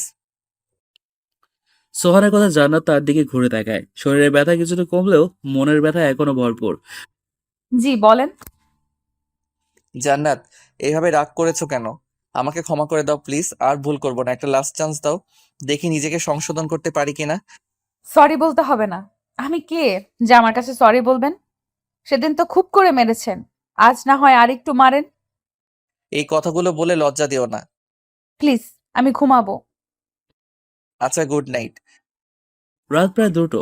জান্নাত আড়মোড়া দিয়ে অপর পাশ ফিরে ফিরে দেখে সোহান তাকিয়ে আছে তার দিকে। আপনি এখন সজাগ? তুমি আদর না করলে ঘুম যে আসবে না। বেশি ন্যাকামি হচ্ছে না? কিসের ন্যাকামি জান্নাত? এই যে বললেন আদর না করলে ঘুম আসবে না, এতদিন তো কখনো এমন কথা বলেননি, আজ হঠাৎ করে বললেন কোন স্বার্থে? সোহান কথার মাঝে জান্নাতকে তার দিকে টেনে নিল, তারপর জান্নাতের চুলগুলো সরিয়ে ঘাড়ে আলতো করে চুমু দেয়। জান্নাত সোহানের চুমুর স্পর্শে কেঁপে ওঠে। সোহান জান্নাতের দুর্বলতাকে কাজে লাগিয়ে ঠোঁট দখল করে নিল। জান্নাত কিছু বোঝার আগেই সোহান জান্নাতের মাঝে ডুব দিল। কোনো বাধা দেওয়ার সুযোগ পেল না জান্নাত। রাত 6:45 বাজে। সোহান ক্লান্ত হয়ে হাত পা মেলে দিয়ে ঘুমিয়ে পড়ল। জান্নাত নিজের কাপড় ঠিকঠাক করে সোহানের পাশে শুয়ে পড়ল। চোখ দিয়ে পানি পড়ছে তার। কি করবে কিছুই বুঝতে পারছে না। এমন একটা পরিস্থিতিতে পড়েছে যেখান থেকে বের হওয়ার কোনো সুযোগই নেই। হঠাৎ জান্নাতের খেয়াল আসলো আজকে তো কোনো প্রোটেকশন ইউজ করেনি, তাহলে কি হবে এখন? যদি প্রেগনেন্ট হয়ে যায় তাহলে তো সমস্যা হয়ে যাবে। যার সংসার করার ইচ্ছে নেই তার জন্মের সন্তানকে কিভাবে নিজের পেটে ধরবে সে তার দেওয়ার সন্তানকে? বাচ্চাকে নষ্ট করার মতো পাপ কাজ দুনিয়াতে একটাও নেই। সোহান তো ঘুমিয়ে পড়েছে। রাতে কি করেছে হয়তো সকালে ভুলে যাবে। কালকে সব কথাগুলো মনে করিয়ে দিতে হবে, না হলে বড় ধরনের সমস্যা হলে ঝামেলায় পড়ে যাবে। সবকিছু ভাবতে ভাবতেই জান্নাত ঘুমিয়ে পড়ল। সকালবেলা ঘুম থেকে উঠে চোখ মেলে তাকিয়ে পাশে সোহানকে দেখতে না পেয়ে অবাক হলাম। ঘড়ির দিকে তাকিয়ে দেখি 9:15 বাজে। এত বেলা হয়ে যাওয়াতে শোয়া ছেড়ে ধর্মর করে বিছানা দিয়ে নেমে ওয়াশরুমে ঢুকলাম। কিছুক্ষণ পর বেরিয়ে এসে রুমে দাঁড়ালাম। তারপর রুম থেকে বের হয়ে সোহানকে খুঁজতে লাগলাম গতকাল রাতের কথাটা বলার জন্য। সমস্ত ঘর খোঁজার পরেও সোহানকে না পেয়ে কিছুটা হতাশ হলাম। মানুষটা এত সকালবেলা কোথায় গেছে? নিজের কাছে ফোন না থাকার কারণে জানতে পারলাম না তিনি কোথায় গেছে। দরজার কাছে গিয়ে দেখলাম বাহির থেকে লক করা। বুঝতে বাকি রইল না যে সোহানের কারসাজি এটা। অনেকটা অবাকও হলাম যে তিনি যাওয়ার একবারও না বলে গেলেন কিভাবে। নিজের রুমে এসে পায়চারি করছি, কেন জানি ভালো লাগছে না। এদিকে পেটে ক্ষুধাও লেগেছে, কিন্তু রান্না করে খেতে ইচ্ছে করছে না। একটু পরে দরজার লক খোলার শব্দে বুঝতে পারলাম সোহান এসেছে। অনেকক্ষণ পরেই সোহান রুমে ঢুকলো। গলাটা কক করে কাশি দিয়ে এদিকে এসে ট্রেটা বিছানার উপর রাখলো। জান্নাত, হাত মুখ ধুয়েছো? কি হলো? আমি কিছু জিজ্ঞেস করছি, উত্তর দিচ্ছ না কেন? একটু পরে বললাম, কিছু বলবেন? নাস্তা কিনে এনেছি, খেয়ে নাও। খাবো না। কেন খাবে না? এমনি। সোহান এবার বিছানার উপর বসে মাথাটা ধরে বলল, আমার উপরে রাগ করেছো? আসলে আমি তোমার সাথে খারাপ ব্যবহার করতে চাই না, তবু কেন জানি হয়ে যায়। আমি রাগকে কন্ট্রোল করতে পারি না। কেন জানি বর্তমানে নিজেকে পাগল মনে হয়, হুটহাট রাগ করা। তবে সবচেয়ে বড় বিষয়টা হলো ইদানিং গায়ে হাত তোলা। জান্নাত, বিশ্বাস করো আমি চাই না তোমাকে মারতে, কিন্তু কেন জানি হয়ে যায়। তুমি আর কখনো আমার মুখে মুখে কথা বলবে না। হঠাৎ সোহান বলল, জান্নাত, কালকে রাতে মনে হয় প্রোটেকশন নাওনি। প্লিজ এমনটা করো না। আমি এত তাড়াতাড়ি বেবি নিতে চাই না। জবটা ছেড়ে নতুন জব নিয়ে তার 5 বছর পরে বেবি নেওয়ার চিন্তা ভাবনা করব। তাছাড়া তোমার পড়াশোনা চলাকালে নিলে অনেক ক্ষতি হবে পড়াশোনার। আমি কি বলছি তুমি বুঝতে পারছো? এমনিতে অনেক ঝামেলার ভেতরে আছি, তাই এটা নিয়ে কোনো ঝামেলা করতে চাই না। ঝামেলা মানে? কিসের ঝামেলা? উফ জান্নাত, তুমি শুধু মুখ চালাও। জানো, বন্দুকের গুলির চেয়ে কথার আঘাত ছুরির চেয়েও ধারালো। তোমাকে বুঝিয়ে বলার পরেও তুমি শুধু প্রশ্ন করো, যার কারণে প্রচুর রাগ ওঠে। আপনি বেবি নেওয়াটাকে ঝামেলা বলছেন কেন? বিয়ে করে রাতের পর রাত আমার সাথে শুতে পারবেন আর বেবি হলে সেটাকে মানবেন না? এটা কি ধরনের কথাবার্তা? শোনেন, একটু আগে আপনি যা বললেন আমি মুখ চালাই বলে আপনার রাগ উঠে। রাগ কি শুধু আপনার একার? আমার কি রাগ নেই? আপনি যে কথাটা বললেন এটা একজন স্বামীর কথা নয়। আসলে আপনি বিয়ে করেছেন শুধু ভোগ করার জন্য, বেবি হলে ঝামেলা গ্রহণ করার জন্য নয়।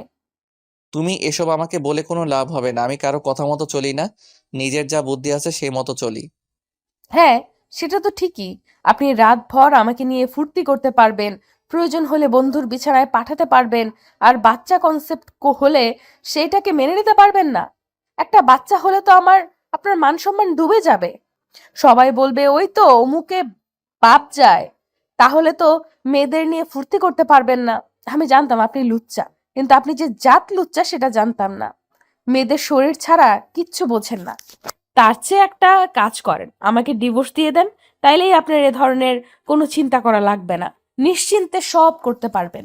প্রতিদিন পতিতালয়ে যাবেন আর নতুন নতুন মেয়েদের শরীর উপভোগ করবেন। তুমি কি চাচ্ছ আমি তোমার সাথে না শুই? ঠিক আছে, শুলাম না। শোয়ার জন্য অনেক মেয়ে আছে। টাকা দিলে মেয়েদের অভাব আছে নাকি? মা আসুক, তারপর তোমার একটা ব্যবস্থা করব। আপনি এইসব কথা বলতে পারলেন? সোহান কোনো উত্তর না দিয়ে রুম থেকে বেরিয়ে গেল। আমি তো ঠায় দাঁড়িয়ে রইলাম। আমি একজন স্বামী চেয়েছিলাম, কিন্তু এমন স্বামী নয়। সোহান শুধুমাত্র আমার শরীরের টানে আমার কাছে আসে। কি বলে গেল এসব? বাচ্চাটা নাকি ওর একটা ঝামেলা। টাকা দিলে অনেক মেয়ে পাওয়া যায়। এইসব বলে কি বোঝাতে চাচ্ছে? তার কাছে আমার কোনো মূল্য নেই। সবকিছু মাথার উপর দিয়ে যাচ্ছে। কষ্টে বুকের ভেতরটা হাহাকার করছে। চিৎকার করে কাঁদলে বোধহয় কষ্টটা কমে যেত। ঘরের ভেতরে কেন জানি অস্বস্তি কাজ করছে। ভালো লাগছে না কিছু। মাথাটা ঝিমঝিম করছে। সমস্ত শরীর ভিজে একাকার হয়ে গেছে। এসির ঠান্ডা বাতাস সহ্য হয় না বলে সিলিং ফ্যান চালিয়ে বসে আছি। মিডল ক্লাস পরিবারের তো, তাই এসি ঠান্ডা বাতাস শরীরে মানায় না। বাবা মার সাথে কথা বলতে ইচ্ছে করছে, কিন্তু কিভাবে? সাথীও নেই যে ওকে বলবো। চিন্তায় খাওয়া দাওয়া বন্ধ হয়ে গেছে। এই বাড়ি থেকে বের হতে পারলে বোধহয় স্বস্তি ফিরে আসতো। এখানে থাকতে দম বন্ধ হয়ে মরে যাব। দুপুর গড়িয়ে বিকেল হয়ে এলো, সোহানের কোনো পাত্তা নেই। আমাকে আটকে রেখে অফিসে চলে গেছে। একবারের জন্য বলেও যায়নি। খুব রাগ উঠছে নিজের উপরে। কেন মেয়ে হয়ে জন্মালাম? ছোটবেলায় যখন অ্যাক্সিডেন্ট করেছিলাম তখন মরে গেলে এসব সহ্য করা লাগতো না। যখন সেই অ্যাক্সিডেন্টের কথা ভাবি তখনই বুকটা ধুক করে ওঠে। হায়াত ছিল বলে বেঁচে ফিরেছি, নতুবা মোটর সাইকেলের সাথে ধাক্কা খেয়ে মাথায় গুরুতর আঘাত পাওয়ার কারণে ডাক্তার বলেছিল কোমায় চলে যাওয়ার সম্ভাবনা আছে। অপারেশনের পরে জ্ঞান না ফিরলে তাদের পক্ষে কিচ্ছু করার নেই। আমার অপারেশনে বাবা প্রায় 2.5 লক্ষ টাকা ব্যয় হয়ে গেছে।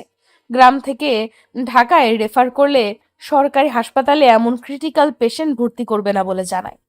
অবশেষে বাবার পরিচিত একটা প্রাইভেট ক্লিনিকে অ্যাডমিট করে অপারেশন করে। সুস্থ হওয়ার পরে বুঝতে পারলাম জীবনে মা বাবা ছাড়া কেউ আপন নেই। কথায় তো আছে, এক বোঝে মায়, আরেক বোঝে গায়। মা যদি সন্তানের কষ্ট না বুঝতো তাহলে সন্তানের অস্তিত্ব থাকতো না।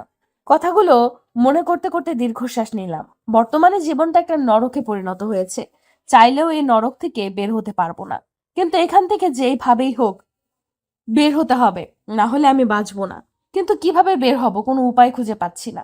সোহান তো বলে গেল মা আসলে আমার একটা ব্যবস্থা করবে, কিন্তু কি সেটা খুব জানতে ইচ্ছে করছে। দুপুরে কিভাবে রান্না করে নাকে মুখে খেয়ে শুয়ে পড়লাম। দুপুরে কোনোভাবে রান্না করে নাকে মুখে খেয়ে শুয়ে পড়লাম। চোখ বন্ধ করলে চোখের সামনে সবকিছু ভেসে ওঠে, তবুও চোখ বন্ধ করে ঘুমানোর চেষ্টা করলাম। রাতে সোহান বাসায় এসে ফ্রেশ হয়ে খাবার খেয়ে রুমে ঢুকলো। আমি জানলার গ্রিল ধরে দাঁড়িয়ে আছি। সোহানের উপস্থিতি টের পেয়ে মুখটা ঘুরিয়ে তার দিকে তাকালাম।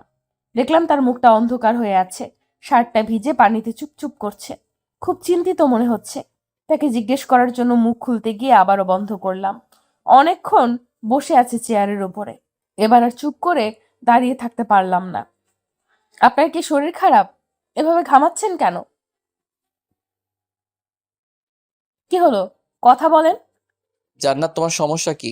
আমার সামনে থেকে যাও, না হলে মেজাজ গরম হলে সমস্যা হয়ে যাবে। মুখ ভেঙচি কেটে চলে গেলাম ড্রয়িং রুমে। সোফার উপরে বসে টিভি দেখছি। অনেকক্ষণ টিভি দেখতে দেখতে কখন যেন সোফার উপরে ঘুমিয়ে পড়লাম। যখন ঘুম ভাঙলো তখন নিজেকে বিছানার উপরে আবিষ্কার করলাম। ঘড়ির দিকে তাকিয়ে দেখি রাত 4টে বাজে। তখন মনে পড়লো আমি তো সোফার উপরে ছিলাম, তাহলে রুমে আসলাম কিভাবে? পরে বুঝতে পারলাম সোহান হয়তোবা নিয়ে এসেছে। এমন ঘুম ঘুমালাম যে টেরই পেলাম না কখন আমাকে নিয়ে এলো। সোহানের দিকে পাশ ফিরে কিছুক্ষণ তাকিয়ে আবার চোখ বন্ধ করে শুয়ে পড়লাম। মাথাটা হঠাৎ করে ঝিমঝিম করছে। কয়েকদিন ধরে হাজারো চিন্তা মাথার ভেতরে ঘুরপাক খাচ্ছে, যার কারণে রাতে ঘুমাতে পারছি না বলে মাথা ব্যথা করছে। সোহানের মা আসার অপেক্ষা করছি। তিনি এলে তার ছেলের সমস্ত বিষয় তুলে ধরবো। নিজের ছেলেকে নিয়ে এতদিন অন্ধের মতো বিশ্বাস করে গেছেন, কিন্তু আসলে যে তার ছেলে কত বড় নোংরা মেন্টালিটির বলে বোঝানো যাবে না। বাবার সাথে কথা বলাটা খুব জরুরি, কিন্তু কিভাবে? এত কিছু ভাবতে ভাবতে চোখ দুটো লেগে গেল। সকালে ঘুম থেকে উঠে সোজা ওয়াশরুমে ঢুকলাম। ফ্রেশ হয়ে বেরিয়ে রুমে এসে বিছানার দিকে তাকিয়ে দেখি সোহান ঘুমাচ্ছে। রুম থেকে বেরিয়ে রান্নাঘরে ঢুকে চুলায় চায়ের পানি দিয়ে 1 কাপ চা করলাম। লিকার হয়ে গেলে মগে ঢেলে দাঁড়িয়ে দাঁড়িয়ে চা খেলাম। ছটপট আটা দিয়ে 4টে পরোটা বানিয়ে গতকালকের রান্না করা তরকারি আর ডিম পোচ করলাম। হটপটের ভেতরে পরোটা সহ ডিম রেখে সোফার উপরে ফ্যান ছেড়ে বসলাম। প্রচন্ড গরম পড়েছে, শ্বাস করার মতো বিন্দুমাত্র সুযোগ নেই। ইচ্ছে করছে ফ্রিজ খুলে ঠান্ডা পানি বের করে ঢকঢক করে খেয়ে ফেলি, তাতে যদি অস্বস্তি কাটে। কিছুক্ষণ সোফার সাথে হেলান দিয়ে শুয়ে আছি। হঠাৎ সামনের দিকে চোখ পড়তেই সুহানকে দেখে চমকে উঠলাম।